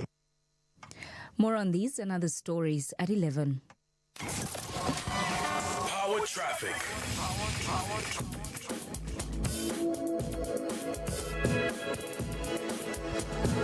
A very good morning to you once again, and let's check out what's happening in your roads. If you're traveling on the N3 southbound, the traffic is still backed up in Bedford View as you are traveling towards the Van Buren Road exit from Gululis. The R24 westbound is also experiencing delays between Edenvale Road and Gululis. If you're traveling on the N3 north, you can also expect delays approaching the Gululis interchange as you are joining the N12 eastbound. In Stradom Park, Malibongwe Drive eastbound is very slow with delays between the N1 and the Oxford Street intersection. Traffic lights in Melrose are out at Atho, Oaklands and Corlett Drive. Those traffic lights also out in Emerentia at Victory and Barry Hertog Avenue. If you're traveling on Bears Nordier Drive in Melville, those lights are out at Thomas Bowler, in Craigold, at Jansmarts and Buckingham Avenue, as well as in Polshof, that's at the N1 Highway and Witkoppen Road. And remember, if you come across any further traffic incidents, tweet at Power987 Traffic. For Power Traffic, I'm Lebohang Pukela. Power traffic. Power Breakfast on Power 98.7. Gauteng is abuzz because the president is coming to visit. From where? The resident of the province, eh? The number 1 citizen who happens to reside in He lives in the province for 2 days. He's contingent of his ministers along with him. And we're told that he's going to do oversight. What is the state of the cities? And it's coming at a time when the mayor of this very city of ours, which is touted as the world-class African city, is tone deaf. The same mayor who said we shouldn't expect much from him. What a legend. Where has the president been? Why is he not in touch with the crisis that's happening in the city of Joburg, the city of Tshwane, the city of Ekurhuleni? Power Breakfast with Tessa Dooms. Weekdays 6 to 9 a.m. Power Breakfast is proudly brought to you by Telkom Business. Possible begins here. Running a business is tough, but managing HR, payroll, and legal challenges shouldn't be. With Old Mutual SME Go, you can simplify employee attendance and leave tracking in a few clicks. Our SARS-compliant automated payroll calculates employee hours and issues accurate payslips, ensuring prompt payments. And when legal issues arise, get support without hefty fees. Plus, the tap-to-pay functionality transforms your NFC-enabled Android device into a full POS for contactless payments at low fixed fees. Get the SME Go Premium Bundle for only 999 Rand. Visit smego.co.za or download from Google Play or the App Store. T's and C's apply. Old Mutual SME Go, proud sponsor of Power Suit. Thursdays from 7:35 to 8 p.m.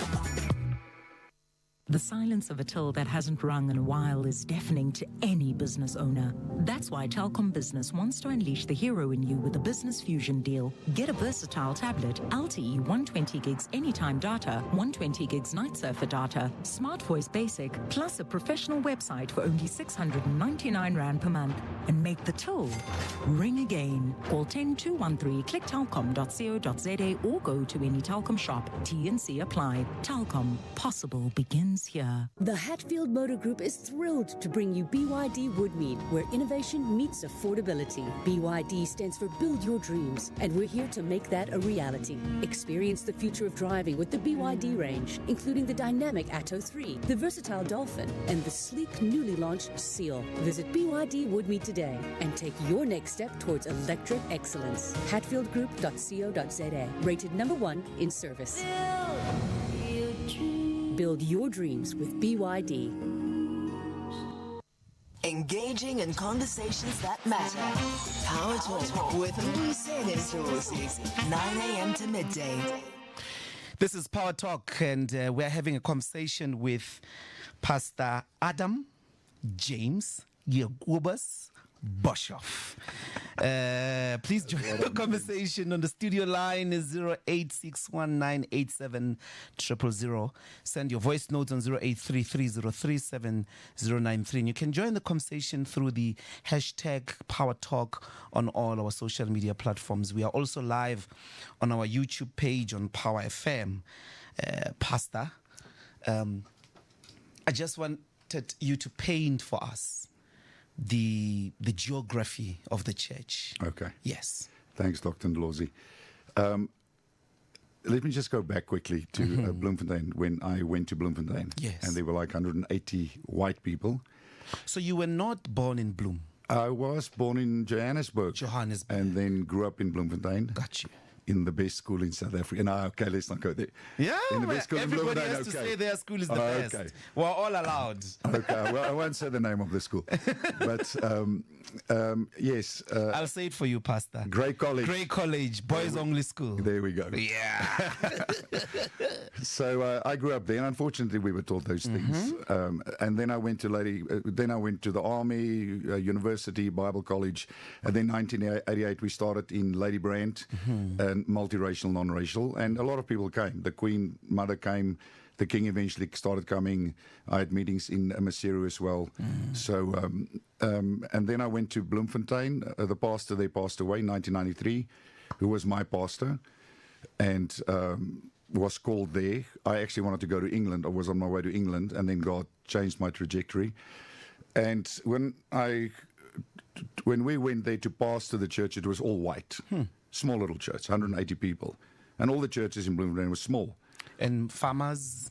Yeah, well, Afrikaners. You know, remember 1994, 1993 segregation. So the city, 120,000 white people, and all the black people lived in the townships. So it was a total segregation. It's not like today where black people live in suburbs together with white people. It was totally different. So when we started there, the first Sunday I said, there's one problem with this church, it's lily white, because I wasn't used to that any longer, and many people left.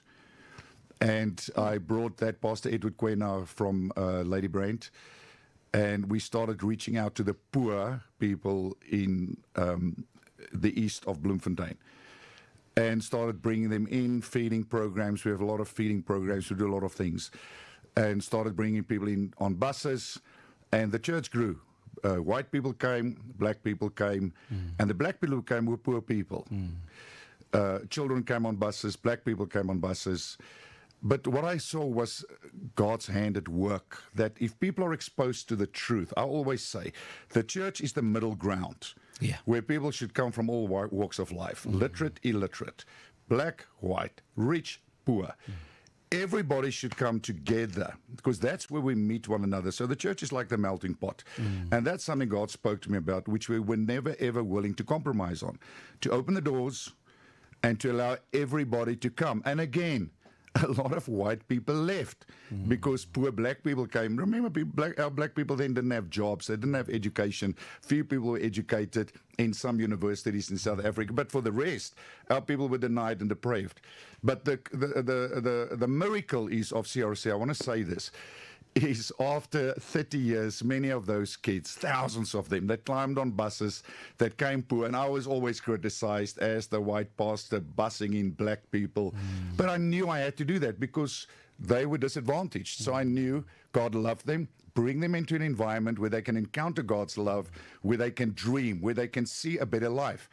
And many of them went to university, and they are now members all over South Africa, thousands and thousands of them that climbed on buses in those early years. So, yes, Bloemfontein is still a very big church, 35,000 members, totally multiracial. So you still have a huge, so to speak, white constituency in the church. Total. Yes. Oh, we fight to maintain that. Otherwise, we lose our political relevance, if I can put it like that. Yes. Because I think the power of Christianity is exactly to break down what Jesus did, the middle wall of partition. That's my conviction. I can't criticize anybody else, but I can't have a church in a city and exclude any person. Yes. And I've spoken to so many of my friends, pastors, then they say, how must we make our church grow? I say, open the doors. They say, what do you mean open the doors? I say, open the doors to the community. The church is the place where people should be allowed to come. And remember, I'm an Afrikaner. I had to change the language I preach in to be a place of reconciliation where people can come, hear the gospel. But not only that, where people can find one another. And I want to say this about South Africans, white and black, colored, Asian. When they hear the truth, our people are beautiful. When they hear the truth and they experience God's love and they begin to love one another, it's the most beautiful setting. It's the most beautiful place to be. I thank God my life is better for it.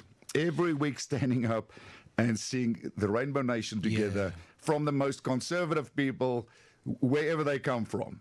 And they come and they find Christ, and then we take them on the journey through racism to serving your purpose within the church. But the geography, so how many churches in South Africa? We have 50-something churches. I don't count. And overseas? We have plenty in Europe, England, Scotland, France, Germany, Pakistan, India. So all over. So, and in Africa, Zambia, Malawi. So plenty. And the USA?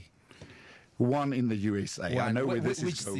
Which city? In Florida. In Florida. Yes. I'm going to, I mean, the message of to be Christian is to love, and one cannot claim to love without tearing cultural lines, racial lines apart and all of that. And this seems to be very central to your ministry. It is. I got two questions. One, do you think you've got, firstly, are you an AfriForum member? No. But do you think you've got AfriForum members in your church? Possibly. I think I have something of everything. I have from the I've got from the EFF to Solidariteit to Freedom Front Plus, etc. So, look, I preach the gospel very strongly, and I speak on unification every single Sunday, and who we are in Christ, and racism is an abomination in the sight of God, and that we are here to build a better country. So one thing that helps people is when you get close to the hurt, and we're very intentional to show our people suffering, the hurts out there. Yes. I mean, we do a lot. If you had hours, I could tell you what we do. We do a lot. We have baby houses, safe houses. We've taken over 1,000 women out of human trafficking. I can tell you stories upon stories upon stories. We serve the community. And when people get close to pain and they see pain, these entitled people that live in estates, etc., and they see a suffering child, something shifts in them. That if you're a Christian, you have to get close to pain to be able to understand the pain and the suffering people go through. If you've just joined us, this is Power Talk with me, Mbuyiseni Ndlozi. We're having a conversation like this with Pastor Adam James Jacobus Boshoff of CRC, brilliant man. And our studio line is 0861 987 000. We're going to open the lines, but before we do that, I have one question. The project, and this is very much linked to everybody that was alive in 1994. I want to put it to you, Pastor, that project is being threatened from a messaging point of view by AfriForum in America at the moment. The project of we've got to constantly solve our problems as South Africans, solve them as South Africans together, no matter the difficulties. But we seem to have sort of crystallized in that a message once more that says there is a huge genocide sponsored by the state against white people, taking into consideration the crime levels in the farms, what is called farm murders, which, as you know, Pastor, it's the same in the townships, it's the same for women, it's the same, it's worse for men. Every day there are more men, black men, killing each other, murdering each other than anywhere else. I couldn't wake up and say the women who are crying about GBV are causing or are calling murder on men, since they are also being killed by men. But there is this sustained project, and I put it to you, I would like to hear what you make of the campaign by AfriForum at the moment in the United States, which seems to have caught the U.S. government. There are cuts, there are threats of sanctions, and so on and so forth. What is your reaction to that? I want to make it very clear that 98% of Afrikaners do not identify with that. That if you talk to people, and I do, I'm not a pastor that sits in a home being bishopy. I'm among the people. I talk to people in the church, outside of the church. South Africans want South Africa to work. South Africans want to work through the problems in South Africa and find solutions.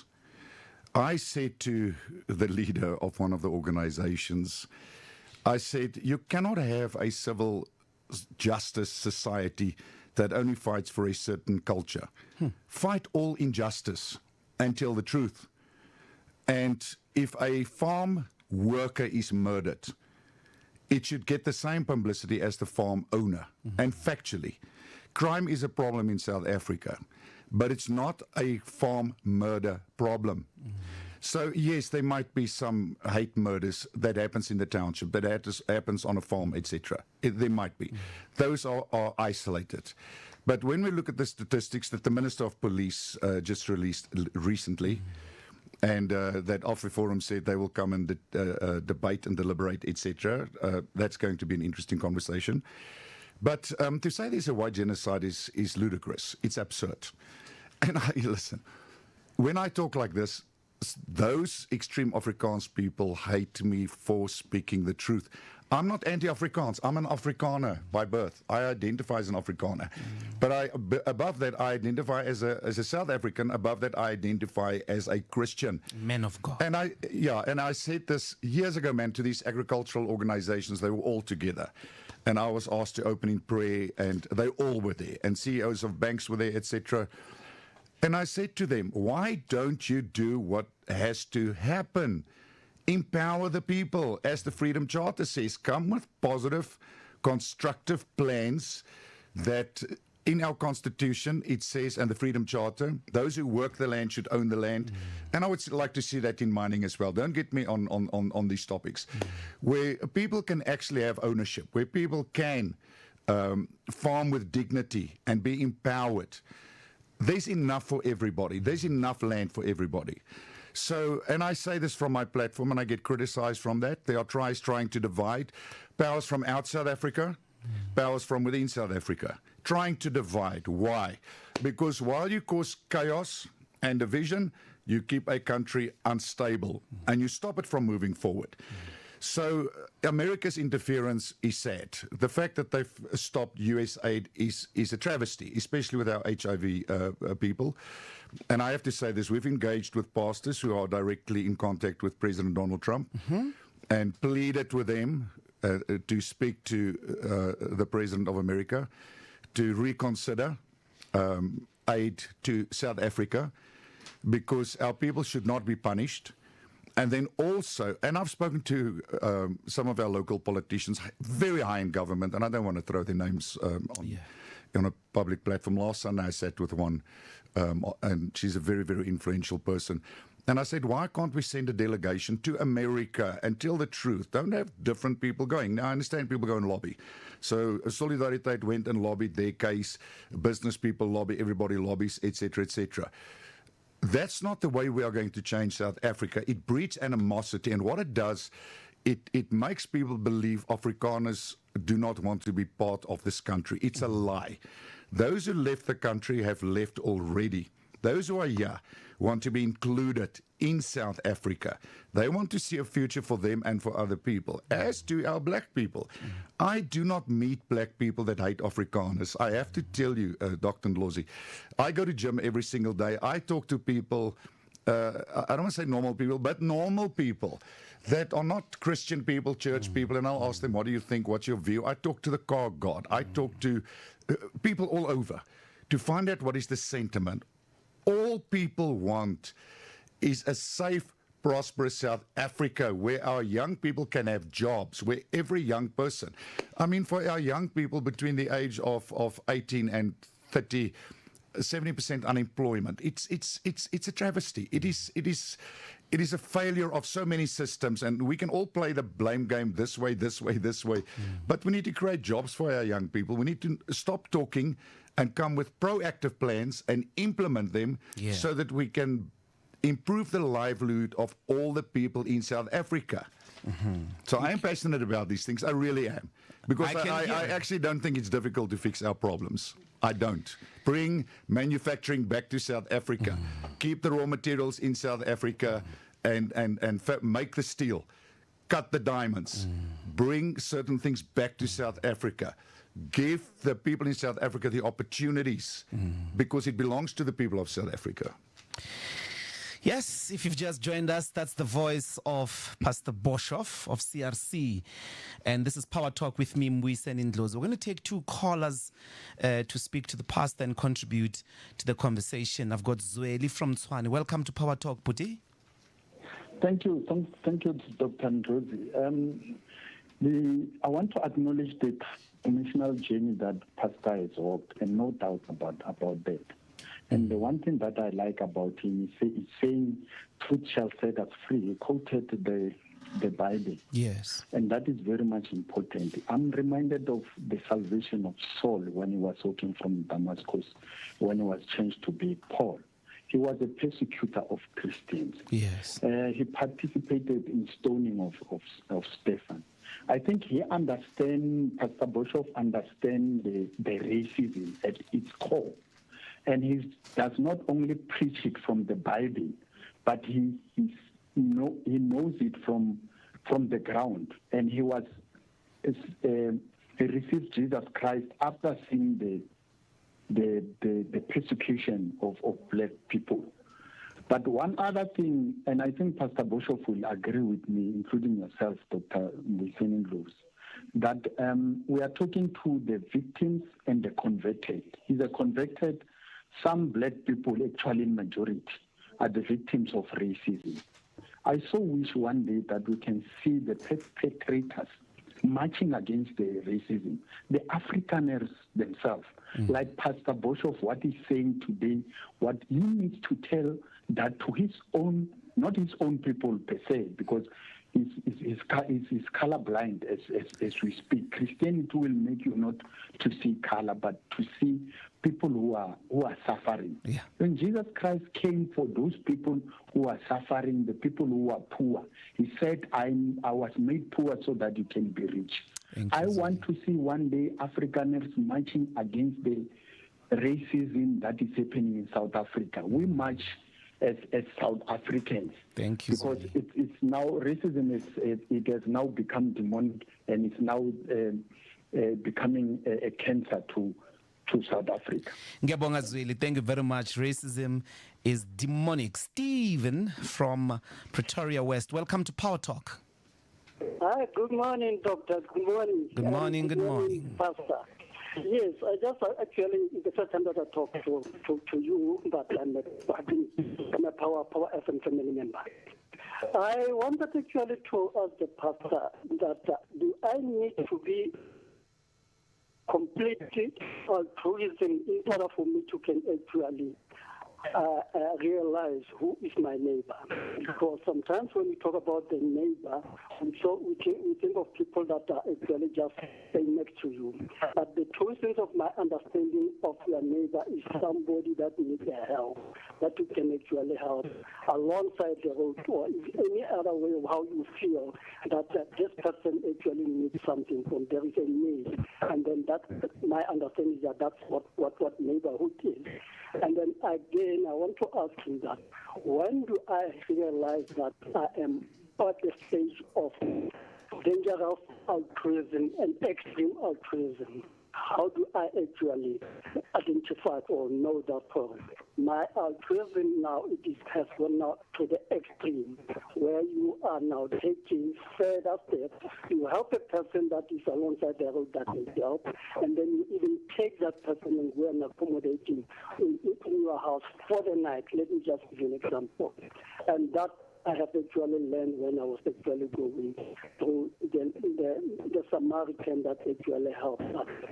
That person that was alongside the road, who was actually look at him and see a human body, a human being, not a bloody body that's lying alongside the road.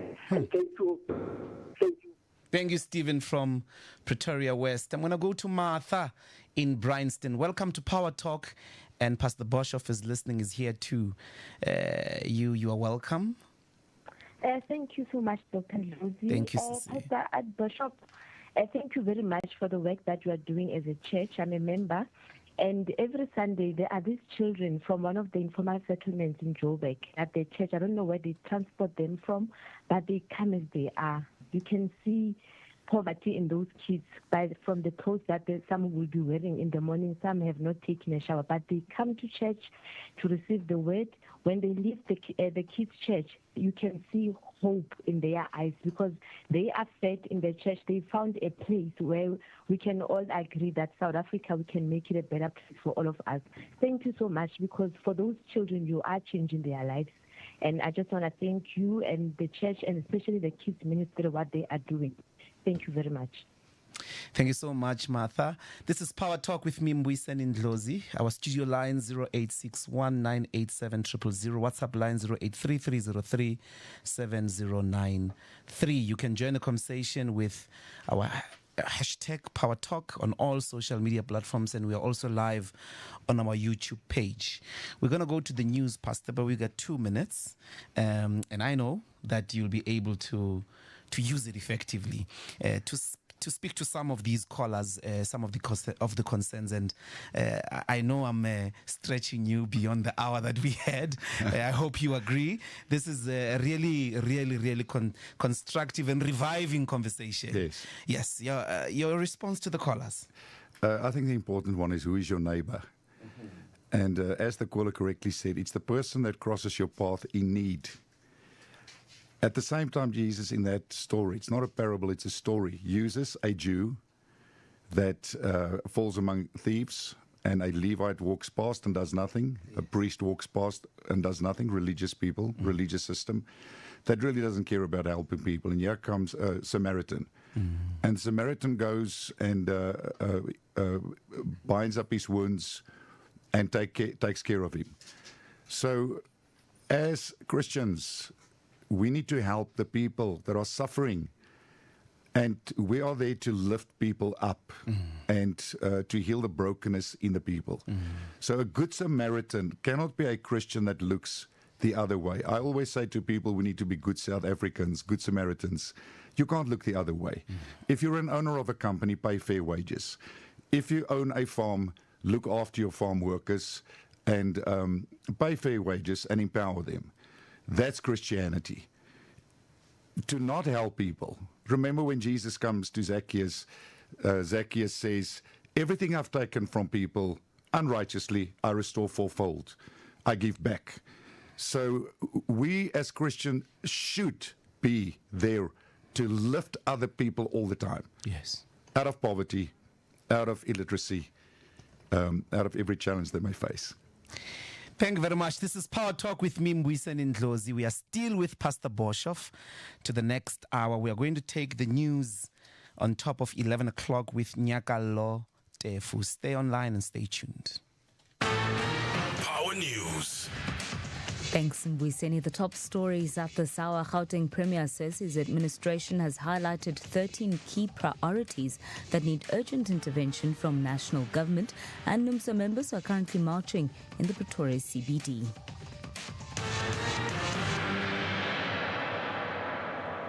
With the news at 11, a very good morning to you.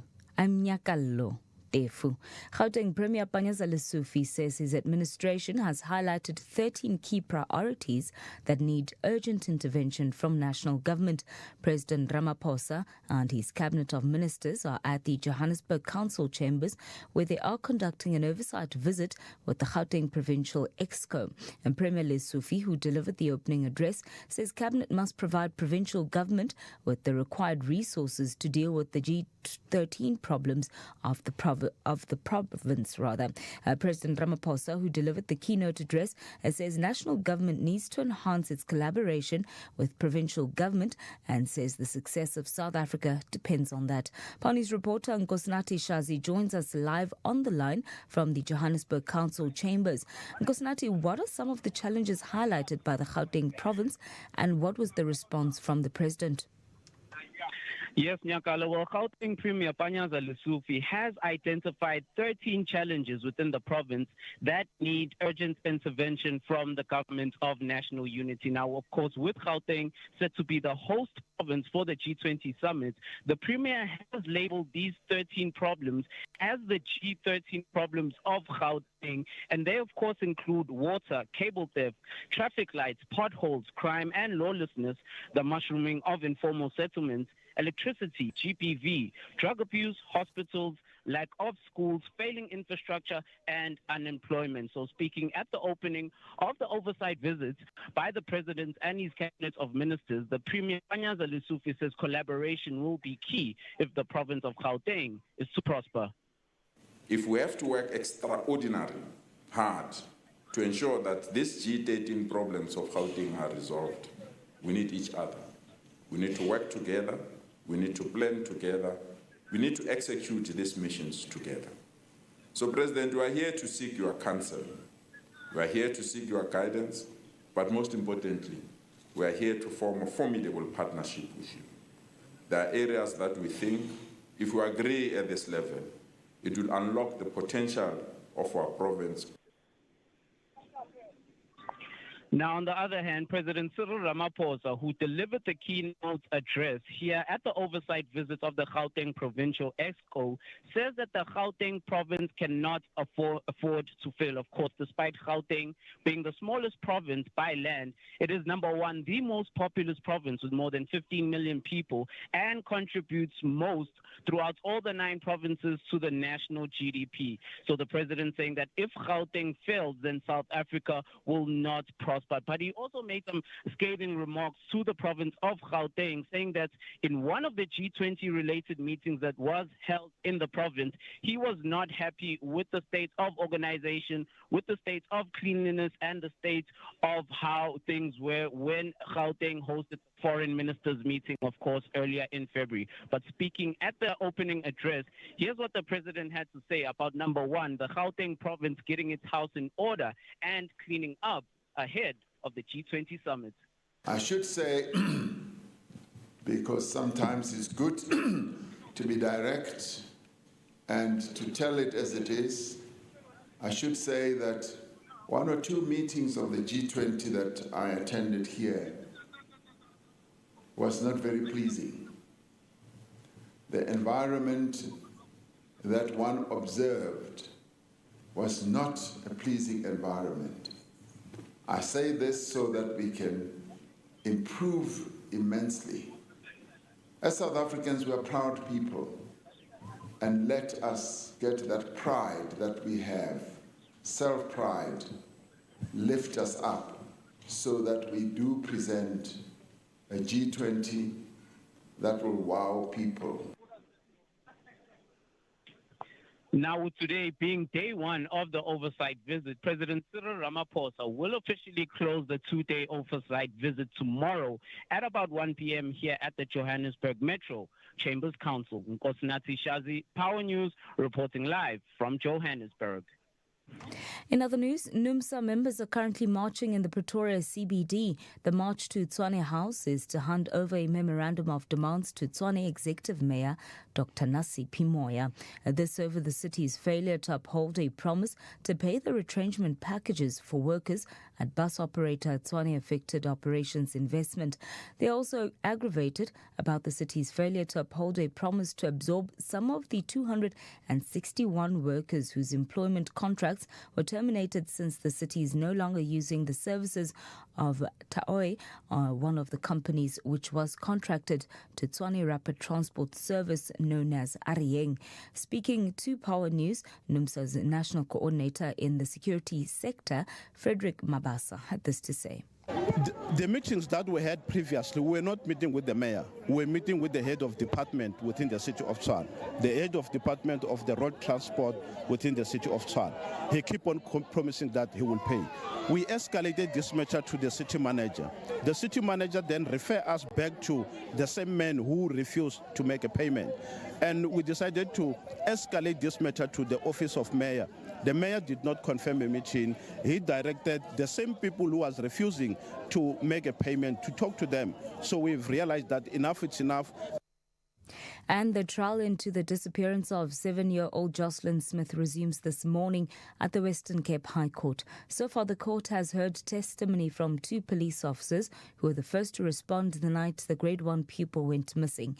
Yesterday, defense attorneys revealed that 2 of the accused, Jacquena Paulus and Steveno van Rijn, claimed they were assaulted by police on the day of their arrest. Both men alleged they were handcuffed, suspended in mid-air, and had plastic bags placed over their heads as police demanded the truth. Jocelyn was reported missing on the night of February 19th last year. A police detailing the alleged torture he endured stated that since February last year, he had been interrogated by multiple police officers, though he could not recall their names. They told me if I wanted to talk, I should shake my head. This carried on while I could not breathe. The pain was so severe that I felt that I was going to die. This was repeated several times. Paragraph 66. To get them to stop torturing me, I shook my head and I removed the plastic bag and I said that I will talk, even though I had already told everyone what I knew. I realized that if I do not tell them what they want to hear, they will kill me. A look at your financial indicators. The rand is trading at 18 rand 34 cents to the US dollar, 23 rand 67 cents to the pound, 19 rand 82 cents to the euro. Gold's trading at $2,904.18 a fine ounce. Our Brent crude oil is at $69.24 a barrel. Recapping the top story in Power News at this hour, Gauteng Premier says his administration has highlighted 13 key priorities that need urgent intervention from national government. online and DSTV channel 889. This is Power 98.7. Power Talk with Mbuyiseni Ndlozi, where your voice is heard and opinion matters.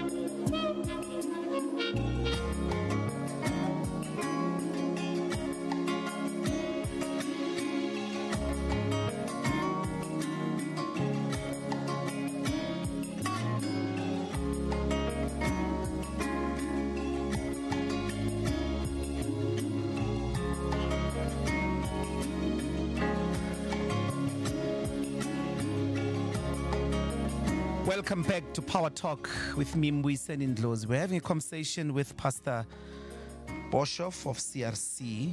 Before we went to the news, and I heard the president of the country saying we must wow the world with G20, to wow the world.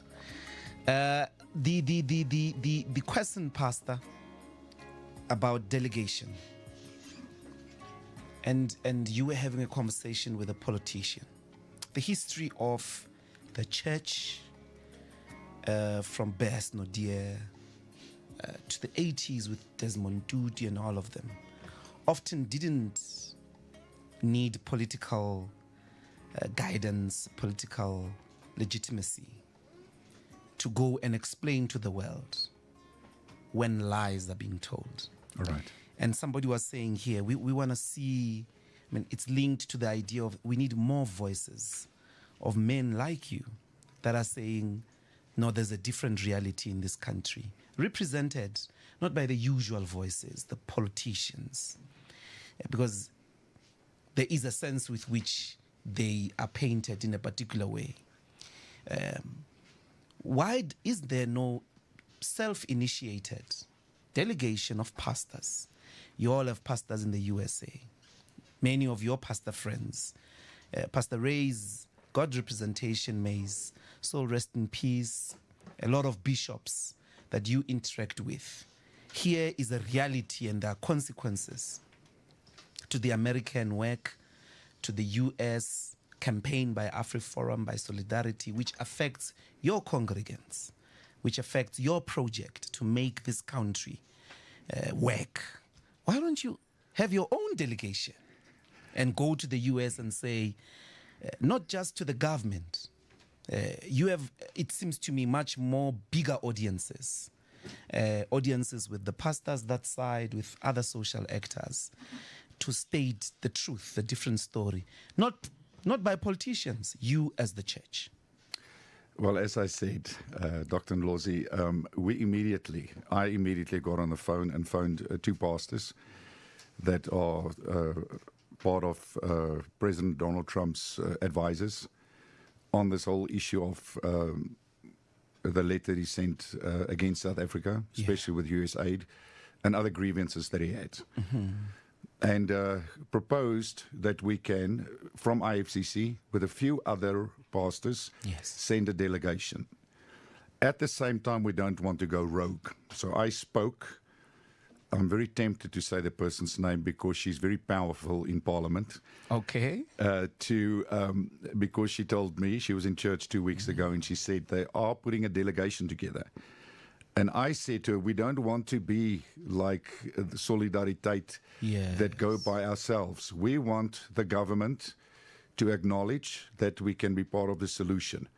So give us, we can get an open door with the President of America through the people, because he's turned to the faith community in a very, very strong way. So I believe the faith community in South Africa, the right voices, can significantly influence. But it has to be with the endorsement of the government.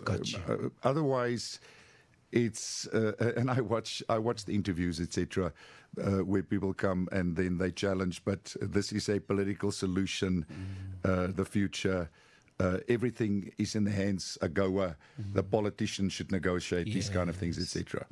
If we could be included, and I asked her, in a delegation that they want to send from business, civil society, faith, and we can go and present a true picture and help the American people understand, because obviously President Trump has voices talk to him, which he's responding to. That's clear, which is not the total picture of what's happening in South Africa, not at all. Our people want to heal South Africa. I want to say it again. Our white people, our black people, our colored people, our Asian people, we are not enemies. Yeah, we sit. We are not enemies. We are sitting on the same side of the table. We have to stop looking at one another as enemies. And we have to sit on the same side and have a real conversation in this country of what the true challenges are that we are facing. And then come with the solutions, workable solutions, how we are going to fix GBV. How are we going to fix crime? How are we going to fix unemployment? How are we going to do these things? You know, our people in South Africa are so tired of politicians making statements and nothing follows on through that. I have to just tell you that. Amen. I have said, no, I have met with every president since the change of South Africa, with every premier, etc., etc. And, you know, we don't play a blame game. But I think we're at a place now where we realize if something is not going to be done, then we are all going to pay the price. So we need to stop seeing one another as enemies. We need to realize that the challenges are all of our challenges. Yes. Unemployment will affect everybody. Crime will affect everybody.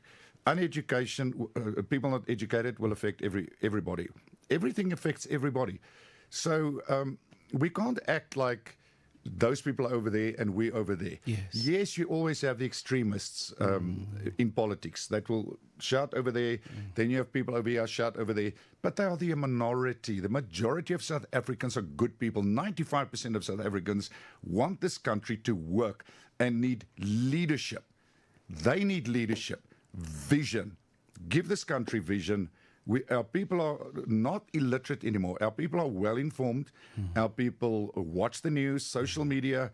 Come with workable plans so that we can work together. Then let's talk about land reform and do it. Let's talk about agriculture and do it. Let's talk about job creations and do it. Yeah, seriously. Thank you. If you just joined us, this is Power Talk with me, Mbuyiseni Ndlozi. We are taking your calls and we are having a conversation with Pastor Boshoff of CRC. I've got Shireen from Johannesburg. Welcome to Power Talk. Hi, good day. Good day. How do you do, Shireen? Hi, it's Sharon, actually. Thank you Sharon, sorry for that. Sorry for that. Yes. Welcome to Power Talk. No problem. Thank you so much. I just want to tell Pastor I'm a member at CRC in 4 ways, and being raised in a strict Anglican church, I asked God to direct me to a church about over 2 years ago because I was like going through some hectic stuff, and I ended up at CRC. And when I walked in, and that praise and worship, it blows your mind completely. So the CD is 1 in a million with the band. They are awesome, and you feel God's presence. And when Pastor At said that you walked in, you know, I knew that is where I need to be. So I'm a fully registered member at CRC, 4 ways. I belong to Zone F. Pastor Ponso, my son and I attend there every Sunday. And I just want to tell Pastor, you should see the pastor is blushing in here. He's smiling all the way. And my son and I, we're there every Sunday, and I try my best to be there every Sunday evening, but he's not live. We watch like in church when he's in Pretoria, but I try and make it on Sunday evenings as well. But yeah, I'm in Zone F, Pastor Ponso's section, always looking there at us. And Pastor At, we love you so much. We honor you for everything that you do. Thank you. Thank you. Thank you. Thank you. We've got Pastor Thais in Pretoria. Welcome to Power Talk. Hey, Mnugish. Yebo baba. How are you doing, man? Ngivukile mfethu, ngezwe kuwena mfundisi. You know, I could have come and welcomed you personally there because Power FM, I'm the major pastor. Okay, you mean you got shares here. So you're the boss. But because you're sitting there with my, I don't know how to even call it, because my father introduced me to him. My father is Mruti Galokholela. And then when he introduced me to him, I always call him Reverend Art. And then I leave it there. But Mruti Boshoff, I just want to have this question to you. Some of us are still upcoming, and we look at what God has been doing in your life, and then what you do into the community. My question is, I am tired of preaching Daniel, Shadrach, Meshach, and Abednego over all the times.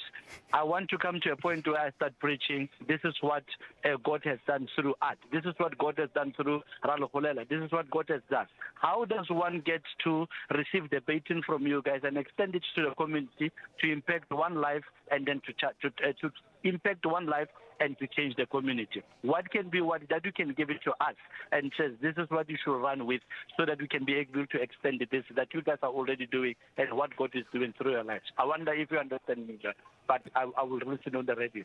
Thank you. Thank you very much, Pastor Days here in Pretoria. He wants a sermon based on testimony, and he wants the baton. I don't know if he wants to inherit CRC. We've got Ronald in Edenvale. Ronald, welcome to Power Talk. Yeah, thank you, Dr. Mbuyiseni, and good day to your guest there. Yes. Unfortunately, I'm not a pastor. I see you talking to a lot of pastors this morning. But Mbuyiseni, I wanted to just indicate on, or maybe just touch on some of the points that your guest has been talking on. Mm-hmm. I think the issue on white genocide, in the main, I don't think it was the main trigger for Trump to take the action that he took. I think for a statesman to stop the aid to South Africa in the manner that he did, surely he acted on some evidence of substance. And I would imagine that this issue and the letter that was sent to the U.S.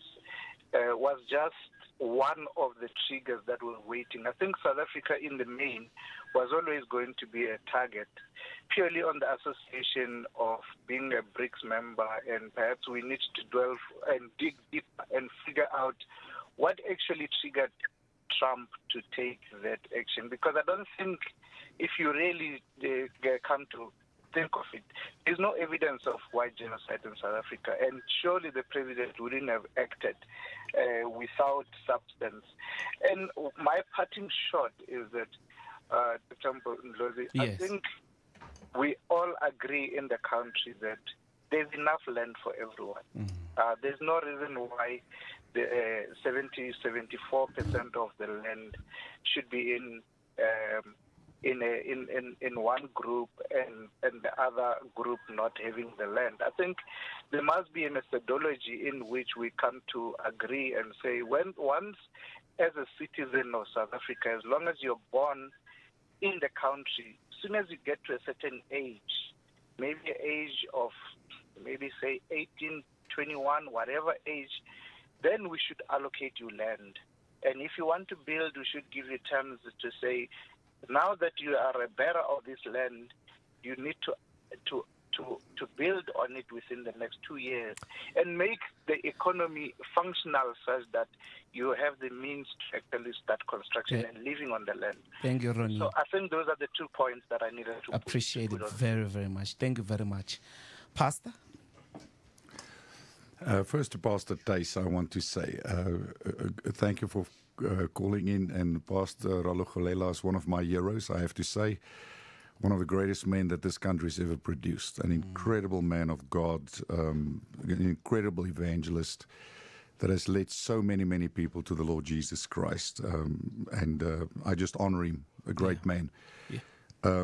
If you would talk to Evangelist Ralokholela, it would be the same. As a young pastor, to find your own purpose and then to teach your people that they have a purpose. I think the greatest need in our world today is the need for purpose.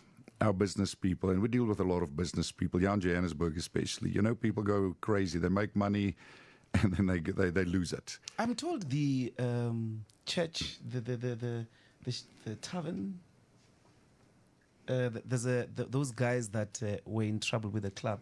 Denzel. Zanzau.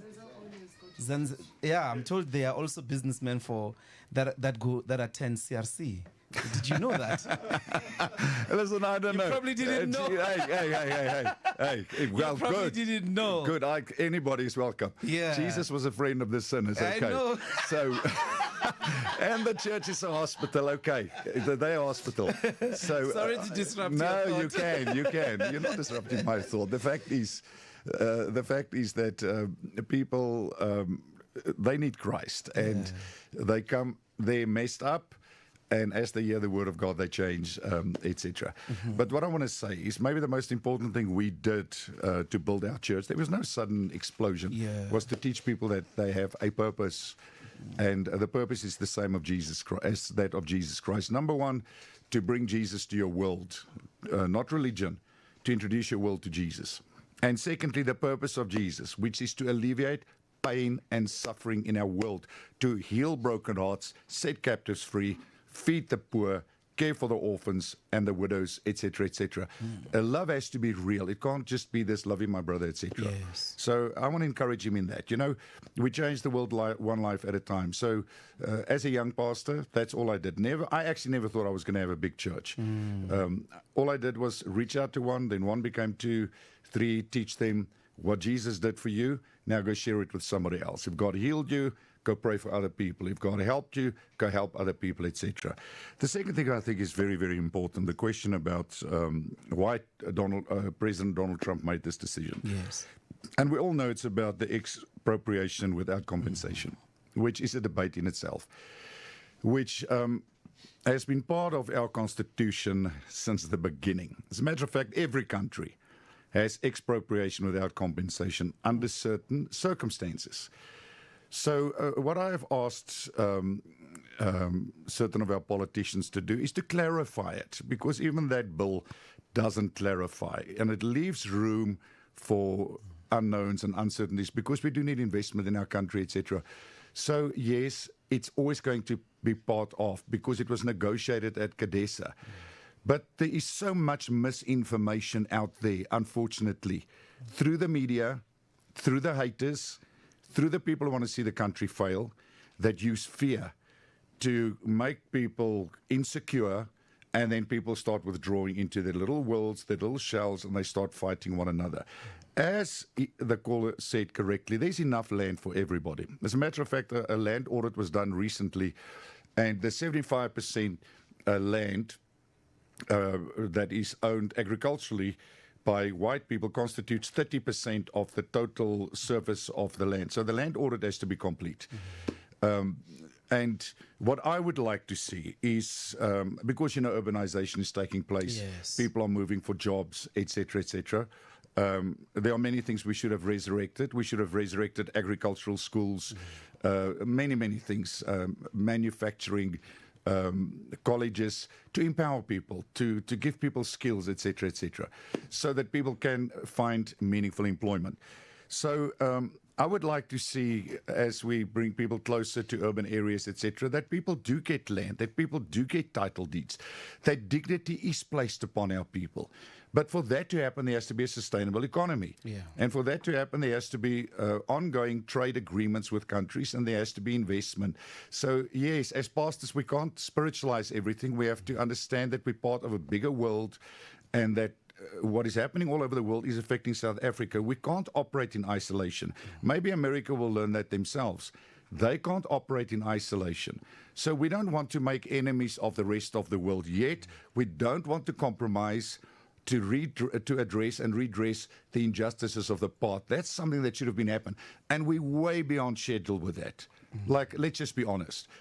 Things that should have happened 20 years ago hasn't happened. So there was always promises.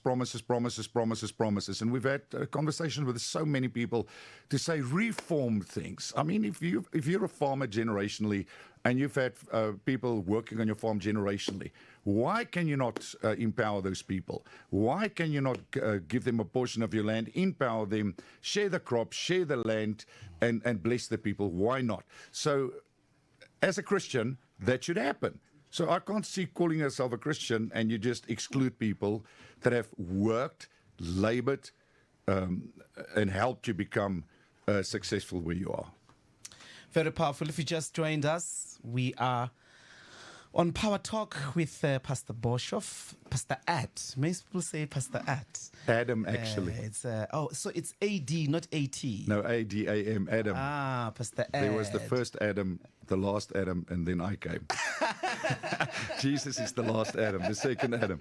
Yes. So, we're taking calls. We're still taking calls. If you want to talk to Pastor Adam Boshoff, the studio line is 08619870000. Our WhatsApp line is 083-303-7093. Join the power conversation on our social media platforms through the hashtag Power Talk, and we are live on our YouTube page.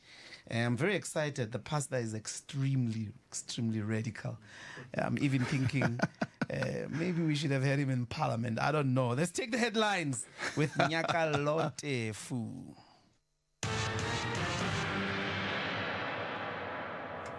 Thanks, Mbuyiseni. Good morning once again. In news-making headlines at this hour, NUMSA members are currently marching in the Pretoria CBD. The march to Tshwane House is to hand over a memorandum of demands to Tshwane Executive Mayor Dr Nasiphi Moya. This over the city's failure to uphold a promise to pay the retrenchment packages for workers at bus operator Tshwane affected operations investments. They are also aggrieved about the city's failure to uphold a promise to absorb some of the 261 workers whose employment contracts were terminated since the city is no longer using the services of Taoi, one of the companies which was contracted to Tshwane Rapid Transport Services, known as Arieng. Speaking to Power News, NUMSA's national coordinator in the security sector, Frederick Mabasa, had this to say. The meetings that we had previously, we were not meeting with the mayor. We were meeting with the head of department within the city of Tshwane, the head of department of the road transport within the city of Tshwane. He kept on promising that he will pay. We escalated this matter to the city manager. The city manager then referred us back to the same man who refused to make a payment. And we decided to escalate this matter to the office of mayor. The mayor did not confirm a meeting. He directed the same people who was refusing to make a payment to talk to them. So we've realized that enough is enough. In other news, the ANC's Youth League has expressed confidence in NASFA's acting CEO, Wasim Karim's ability to address serious challenges impacting on the service delivery to students. As the party welcomed Karim's appointment to the scheme, it says he must deal with the funding constraints, corruption and the fraud which undermines its credibility. Prior to this appointment, Karim served as the Chief Financial Officer of the National Youth Development Agency. The ANC Youth League spokesperson Zama Kanyase hopes Karim's appointment will bring efficiency within the scheme. Karim brings a lot of experience and a great track record in public service to his new role at NESAS. Prior to this appointment, he served as both CFO and CEO of National Youth Development Agency, NYDA. As Karim steps into his role as acting CEO, he is tasked with navigating several critical challenges that have impacted NESAS's effectiveness in recent years.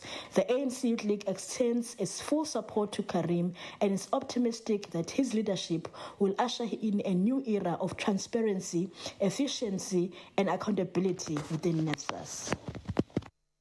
More on these and other stories at 12. Power Lunch with Bobby Malloy. Weekdays 12 to 3 p.m. Naeem Gina, the researcher at Mapungubwe. How do you interpret Trump's decision to pause this military aid to the Ukraine? He basically wants to make a deal between himself and Putin as two kind of big men in the world. Just look back at that video. What would your take be on how Zelensky behaved and the people on Trump's team behaved? It was meant to humiliate him, and it was meant in some ways to show other allies that Trump is in charge. And if you want to maintain a relationship with the United States, then you have to do as you're told. Power Lunch, weekdays 12 to 3 p.m. on Power 98.7. Ladies, it's time to celebrate you. Join the Empower Her Ladies Lunch on NH Santon on 28 March. A day of inspiration, indulgence, and connection. Enjoy empowering guest speakers, a high tea, a wine tasting experience, and ultimate pampering by Thai therapists. Plus, a skincare masterclass, love therapy with Pratisha Naidu, and a fabulous exclusive goodie bag. All this for just 750 rands. Spaces are limited. Book by calling 011 322 1888 and invest in yourself.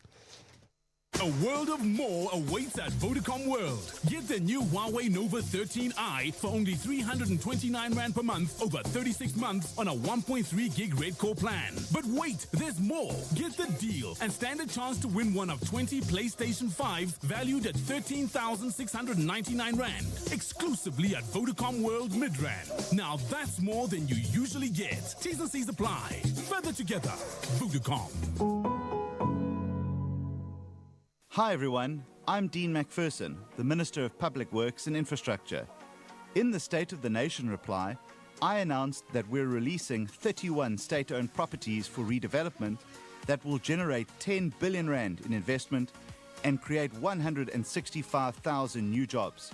These public-private partnerships will help us realize our dream to turn South Africa into a construction site. To achieve this, the department in 2025 will be leveraging reforms in infrastructure development through Infrastructure South Africa, release requests for proposals to redevelop our small harbours, which will create tens of thousands of new jobs, as well as reforming the expanded public works program to ensure it becomes a genuine stepping stone to permanent employment. We are accelerating efforts to get more cranes in the sky and more shovels in the ground. Our department is working for you and with you to build a better South Africa for the future. Stay informed.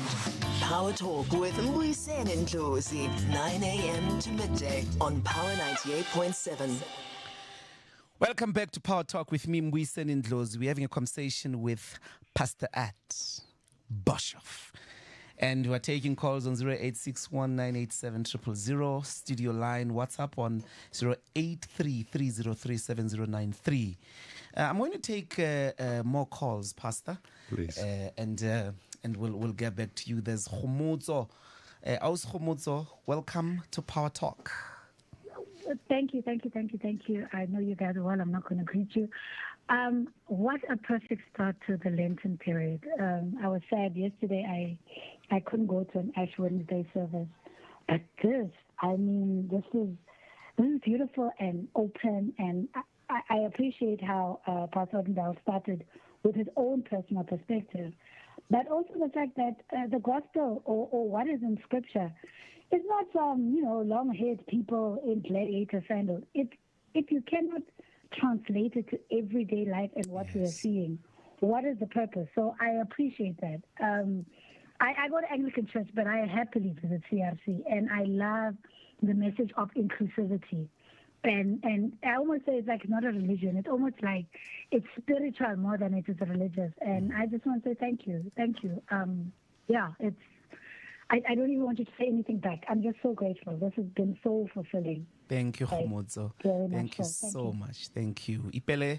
Ipileng from Johannesburg, welcome to Power Talk. Thank you so much. Good afternoon. Well, good morning. And a big hello to Pastor Art. I'm the daughter of the house. I've been a part of CRC since 2004. Daughter of the house. So I am that girl who was on the bus in Bloemfontein to church, and forever grateful for that. CRC has really been a part of my life. I have grown in the church. I was in high school when I started going to church. So it's really been a part of my life stage, from graduating to working. I'm now married. I'm a mom, a business owner. So it's really just a big thank you to Pastor Art for heeding the call, for impacting the world as he is, and for the church, as a movement as well. So thank you, Pastor Art, for teaching us that prayer alone is not enough. That we have to get up and take action, be involved as much as we can, And really a big thank you for the consistency as well. I don't think it's an easy one, you know, running such a massive movement, 30 years of consistency, the excellence, which is really what we are taking also into our day-to-day lives, and just making a difference where we are. So thank you. Really appreciate it. Thank you, Ipileng. Faith without actions is dead, I'm told. We've got to take Temba in Rustenburg. Temba, welcome to Power Talk, and thanks for holding. Dr. Ndlozi. Baba. Minjani baba? Awusivukile mfowethu, ngebe nizwile. The revival has come to Power FM. Okay. On your first week. The revival has come. Morning to the pastor as well. You know, I like the way you said all the names of the pastor. I only know him as Pastor Bishop. Yeah. Yeah. So, I like the way you said all the names of the pastor. So, but I just want to take on, you know, the pastor said something very profound of saying, you cannot be saved and don't have love. That's very important. You cannot be saved and not have love. This is what is happening also to other churches which I'm seeing. I mean, a guy will say that he's saved, he's even speaking in tongues, but there is no love. Yeah. There's no love because now, apparently, in the morning, I was with another guy, a white guy. I was attending a doctor here in Rustenburg. So I met another guy who used to gym with this guy in the Vision Active. The very same guy, he's preaching it in Vision Active. But when he comes in the surgery, he just sat next to me and he greeted the other one who was opposite me, who was white. Yeah. And he left me. Then I said to him, hello, how are you? I said, Jesus Christ is the Lord. Then he started paying attention to me now. How are you? I'm fine. Yes, Jesus Christ is the Lord. But he started greeting the other one who was on the opposite side and leaving me. And he's sitting next to me. No. So, like the pastor is saying, we're not battling up against flesh and blood, but against the principalities in heaven. The pastor is right, you know. And another issue which I want to take. I'm going to cut you, Tim. We've got a lot of people who want to say something to the pastor. I appreciate it. I just want to say hi to the pastor, and the revival has come to Power FM. Amen. Thank you. Sakila from Pretoria, welcome to Power Talk. Thanks for holding. Sabona Dr. Ndlozi. Sabona ninjani? Siyaphila wamukelekile. Siyaphila. I just want to ask a question to Pastor at Boshoff. I know it may not be an easy question, but I know it's a question that lingers in the mind of a lot of people. By observation, I must say it's different with the churches that are led by Pastor at Boshoff. I think from my observation, there's a 50-50 split between blacks and whites. However, in a lot of cases, there are a lot of churches that were predominantly white in the past. The more black people came in, the more white people left, to the point that the churches are now almost 90% black with a white pastor, and most of white people have left. Why is that so? Question number one. Question number two is, why is it that... Sakile, yes. You're going to remain online. They'll take your second question. I want to bring in as many people as possible. But thanks very much for calling. Dumi, you've been holding for a while from Deep Sloot. Welcome to Power Talk. Thank you so much, Doc, and greetings to you, the pastor, and the lovely woman of God accompanying the pastor in the studio. You must be watching on YouTube. Yes. Thank you so much. Let me be quick because I know you have a lot of listeners. Just quickly, number one, thank you so much for that, Pastor. Pastor, a lot of people would not mention it in detail, but the COVID trucks, we saw them 4 years ago. I think it's above 20 trucks that the church, I don't fellowship there, that the church released in aiding and supporting, the people, the poverty alleviation programs. The question that I had to the pastor, and this is what I have, as a concern, as I conclude, is as the church develops and changes, and Pastor can take this perhaps or answer it, but think about it. We see a lot of charismatic churches, white charismatic churches, that are 90%, 95% black in their membership, but yet the leadership is not reflective of that. I'm not saying let's include people for the sake of quotas, but surely there are Christian leaders who are willing, that are of another color, willing to fellowship and lead the flock. I mean, the pastor made that particular example. Thank you, Dumi. The last point. I'm going to write it down. Please remain online. And then we're going to take Belina from Pretoria. Belina, welcome to Power Talk. Thank you so much. Good morning, everyone. Good morning, Doctor and Pastor. I just wanted I'm trying to get him to respond. You just say hi. Hello. Yeah. Go on, Belina. I just wanted to say thank you so much to Pastor Art for answering the call of God upon his life and choosing to be obedient, because at the end of the day, it is a choice. I first went to CRC when I was in CRC Bloom, when I was studying, and then CRC Johannesburg last year, and then this year CRC Pretoria. So the fact that we have many churches like in many locations is just such a blessing. So thank you very much. Thank you. Martin Luther King, Pastor, once said the most segregated hour in America is the Sunday morning. And this was back in the 1960s. The sort of difficulty, the Christian message, the Christian gospel, its battle to break through racism.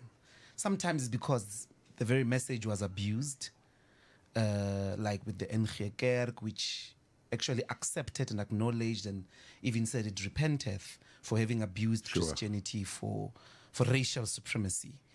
But this church still seems to struggle to break. Like these callers are saying, you know, people come in, white people go out, that whole struggle. And you said it's a journey already. Yes. But can you, in talking to all the comments of the callers, talk us through that struggle and how you are, you know, battling with it? I firstly just want to thank all the kind people, Khomotso, Ipeleng, that just are kindly affirming all the good God is doing in your lives. And then Temba, yes, love is something we express on a daily basis. It's not a Sunday thing. Yeah. It's not a Christian in your little bubble thing. It is being Jesus out there in the world, being the hands and the feet of Jesus. It's seeing people, noticing people. And I want to say this, it's important. Jesus noticed people. The worst thing I think apartheid did was to teach people not to notice other people as equals, etc. You need to notice people. You need to see people. And if you look at Jesus, he always went to people that were broken, those that were downtrodden, and he put value and dignity upon them. And that's part of love, to just put dignity upon that person. If it's a car god and you get out of your fancy car, whatever it is, look in their eyes. If it's a petrol attendant, look in their eyes and thank them and put dignity upon them.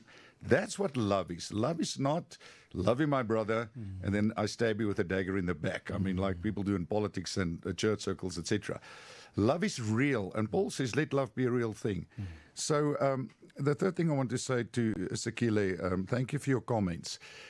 Two things. Number one, the pastor, I always say it like this, and I have to qualify, that Jesus said in Matthew 12, a good man out of the good treasure of his heart brings forth good things. So your heart will reflect in your congregation. Having said that, I have to emphasize, because of apartheid and segregation, that form townships where pastors that are working in the townships in the previous disadvantaged communities, there are only black people living there. So it's not their fault that black people go there, because there's no white people living there, if you understand what I'm saying. So you can't say they're racist because their church is 100% black.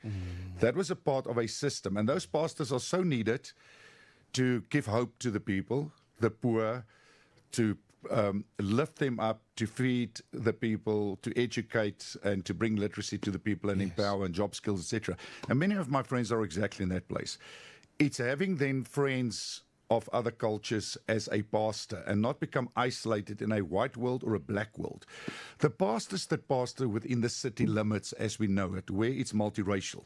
Like if you look at Bloemfontein, when I started in Bloemfontein, 120,000 people lived in the city, and then almost like 350,000 people lived in Manyaseng, which is the east of Bloemfontein. So it was totally segregated.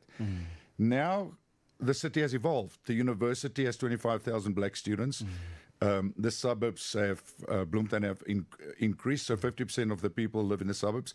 So I'm very outspoken on this. I cannot see how you can be in a city, within the city in suburbs, and your church is all white today. I just cannot see that. And then with white people leaving, many of my friends went through that. But there's a way to keep people included. Yes, some people don't want truth. It's interesting. You'll have black people come to our church and say, I don't want to be in CRC because CRC is white. But the majority of our people are black. But because I'm white, CRC is white. Then you have the Afrikaner walk in and say, I don't want to be in CRC because CRC is black. Because there are black people that come there. Because people still look at these things. So it takes a lot of courage for a pastor to be honest and truthful. And to preach the gospel without apology. And then to engage with your people through your structures and on different levels to teach the people what true love is and how important it is to take people through the journey of racism. That we can, what I say is hypocrisy is if you can't sit in the same church, but you're going to go do business with somebody out there in the marketplace, and you're going to take money from a black person as a white businessman, but you don't want to worship. That's hypocrisy. If you want to live in a white world, then live in a white world. But as a Christian, we can't be there. Yes, I don't want to talk about other churches. I can only talk about our church. Our church is totally multicultural. My steering committee, the people that pastor the church, my top leaders, both female. I mean, my CFO is a female, a lady employed. My head of HR is a black lady employed, 37 years old, brilliant person like you, brilliant mind, sharp, smart, etc., etc. The head of the CRC Music is a young black man, Lefuno. I employed him when he was 24 years old, and he writes all these brilliant songs, etc., etc., etc. Then our pastors, we have more than 50% of our pastors are black pastors, etc. So our church is totally integrated. And what helped me, I know we're running out of time, but I have to say this, what helped me out of racism was these robust discussions I had with my black pastors where I would say to them, teach me what I don't know. Wow. Make me understand what I don't understand. I don't care how I feel about it. Make me understand so I can make the white people understand. Because if you live in your isolated world, as much as you say you want to get out of it, you're isolated. Yes. You need interaction, engagement, robust discussions. And that's where I am so blessed. For the last 35 years, I've had close black pastors. And some of them are Don Phillips, Pastor Don Phillips, Bishop Mosasono. We've been friends for years and years, and we had the most radical conversations. As a matter of fact, the first time Bishop Don Phillips and I met one another was in the World Trade Center back in the day. That is like 94, with just after Codes, etc. And we got into a sparring match because he was in that corner, I was in that corner. And through conflict, we found one another and understand that we are brothers in Christ and that we are rebuilding this country together. If you've just joined us, this is Power Talk with me, Mbuyiseni Ndlozi. We're taking calls to interact with Pastor at Boshoff on 0861987000. WhatsApp line 0833037093. Wisani from Pretoria, welcome to Power Talk. Hi, Dr. Ndlozi. Hi, Wisani.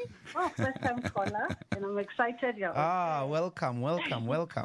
Thank you, and afternoon to Pastor Art. Thank you, good afternoon. I'm not a member of his church, but I do visit. Yeah. I just want to share my experience. Last year, they had a conference, the yearly conference, and I remember he called, like there was an altar call, for people that want to give their life to God, those who believe in ancestral worshiping and all that. Yeah. Black people went. And during the process, he just stopped the whole thing. He was like, no. Where are you Illuminatis, because I know you are here, white people. You know? That's radical. The societies, you know, he called out all these societies. He's like, I'm talking to you also. I'm not only talking to black people. You think it's only about black people. And that's when I realized, oh my God, this man of God, you know, he does not care about your money. He does not care about anything but the souls, you know. And that's when I started, you know, visiting, following him online. And wow, yeah. So I wish you well, Pastor Art. Thank you. We'll still visit the church. Thank you very much, Wisani from Pretoria. Let's take Mamiala. Sorry. Hello, Doctor. Hello. I'm sorry if I butchered your name. Please feel free to correct me. No, you said it right, just a bit. Thank you. Welcome to Power Talk. Thank you, Dr. I'm going to keep it very simple and short. I think the South African church is not homogeneous. It's very heterogeneous, right? There's a lot of different cultures, a lot of different LFMs, different financial brackets, tax brackets, and the likes.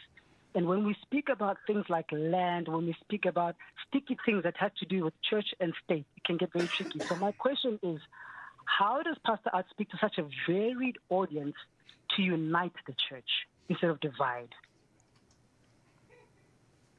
Okay, thank you very much. That's the question, Pastor Mpotau from Durban. It's going to be our final caller. I apologize to all who are still calling. We're very inundated, but I'm sure that Pastor will address some of your concerns. But let's take Mpompo. Welcome to Power Talk. Thank you very much, Dr. Mbuyiseni Ndlozi, and I want to say good afternoon to Pastor Art and Pastor Angelique. I'm from Lady Brand originally, so I was born and bred in CRC. My grandfather is Pastor Eric Gwena, and I just wanted to say, Pastor, thank you so much for the impact that you've had on my life personally. I'm currently in Durban under the leadership of Pastor Glenn Schroeder, and I want to say CRC is such an amazing place to go to church because it exposed me and broadened my horizons to see that there's a life that's bigger and greater out there. And if you walk in any CRC church that you will enter as a young person, especially as a young black person, you get there and you're exposed to a life that's different from what you're used to. You're exposed to people from all sorts of races, all cultures, all sorts of walks of life. And it gives you such an amazing opportunity to not only be in the presence of God, but to actually see that it is possible as a young black person to fall in love with Jesus and to be accountable, to be a man of integrity. And I want to thank you so much, Pastor Art, for your leadership that is so strong and so bold. You're an inspiration not only to myself, but many young people all across South Africa, Pastor. Thank you. Thank you very much. Those are the callers, Pastor. And this important task and emphasis you put, faith is actions. And racism in South Africa was an actual action. It's not just an attitude. It was a structural organization of society. And the most urgent need, people don't get this, for the land is precisely for human settlement. Is to end this condition called the township. Before agriculture and all those things. That's the most immediate urgent need. That's why you still see more and more and more townships, because there's no land. And the conversation of land sort of misses that point most of the time, that first and foremost is just settlement, that I'm able to have a yard where I can raise my children. And I think that message, you can see why people are struggling. But the callers have put it out there. That's my provocation in a way. Over to you, Pastor. Look, I'm going to say it again. I don't want to say you come out of politics, but you do come out of politics. I do. Everybody knows it. I do indeed. You know, I always understood how much power the politicians have, but then COVID came and I saw they have total power. So we are going to change nothing in this country. We can pray till Jesus comes back, until the politicians get the will and execute the plan with the help of the church. The Christians are ready to help. I believe there are many people ready to rebuild South Africa. I really believe it, and I know it. If we can get our government to bring a blueprint and a workable plan so we can give people hope. Waking up today, are people hopeless? People are broken. Little girls are molested. Women can't walk around at night in Diepsloot, etc. In all over South Africa. Crime. you know, it breaks my heart. I have to tell you, when I drive and I see all these men standing next to the road begging, men, 40 years old, 50 years old, they're standing, hundreds and hundreds of them in the streets of Pretoria and everywhere. Good people looking for job. Do our government even see this? Do they see the plight of our people, the hopelessness of our people? How can we, after so many years, still have a man wake up every single morning and he has to go stand and wait for a stupid bakkie to pick him up, to pay him 50 rand? What dignity is upon that man? I've said this many times, and people will crucify me for saying it. If I wasn't a born-again Christian, and I was born in this country as a black person, and I did not have Jesus Christ in my life, I have to say this to you. I think I would have done a lot of strange and weird and crazy things, I have to tell you. Because if you're a man and you've got a family, you've got a wife, you've got children, and you don't have a job, but you have to feed your family. There's no dignity there. These are the things we have to fix. These are the real issues of South Africa. Not the black person over there, the white person over there that still deal with their racial tension, etc. Poverty, men, young people that are hopeless, highly qualified. I meet them in the restaurants, and they are qualified, but they can't get jobs, etc. Let's fix South Africa. We can do it together with the politicians. We can do it together, and the church wants to do it. United we stand, divided we fall. Thank you so much. I know we don't have time, and we try to take 2 hours with a lot of interjections, obviously, with Pastor Boshoff, a great man of God. This is our token of appreciation. Thank you for taking out the time. I know, man. I don't need blessed is the hand that gives. Oh. That's Power Talk. Thank you so much, and apologies to all the callers we couldn't take. We're coming back tomorrow. We still have another pastor, but we'll be talking music with Benjamin Dube. So don't miss Power Talk tomorrow. And that's it from me, Mbuyiseni Ndlozi, Ndintanda Nonke Makaya. We're taking the news with Nyakalo Tefu. Power News. Thanks, Mbuyiseni. The top stories at the Sawa. Gauteng Provincial Commissioner says approximately 116 illegal immigrants have been arrested just this morning, and the Portfolio Committee on Public Service and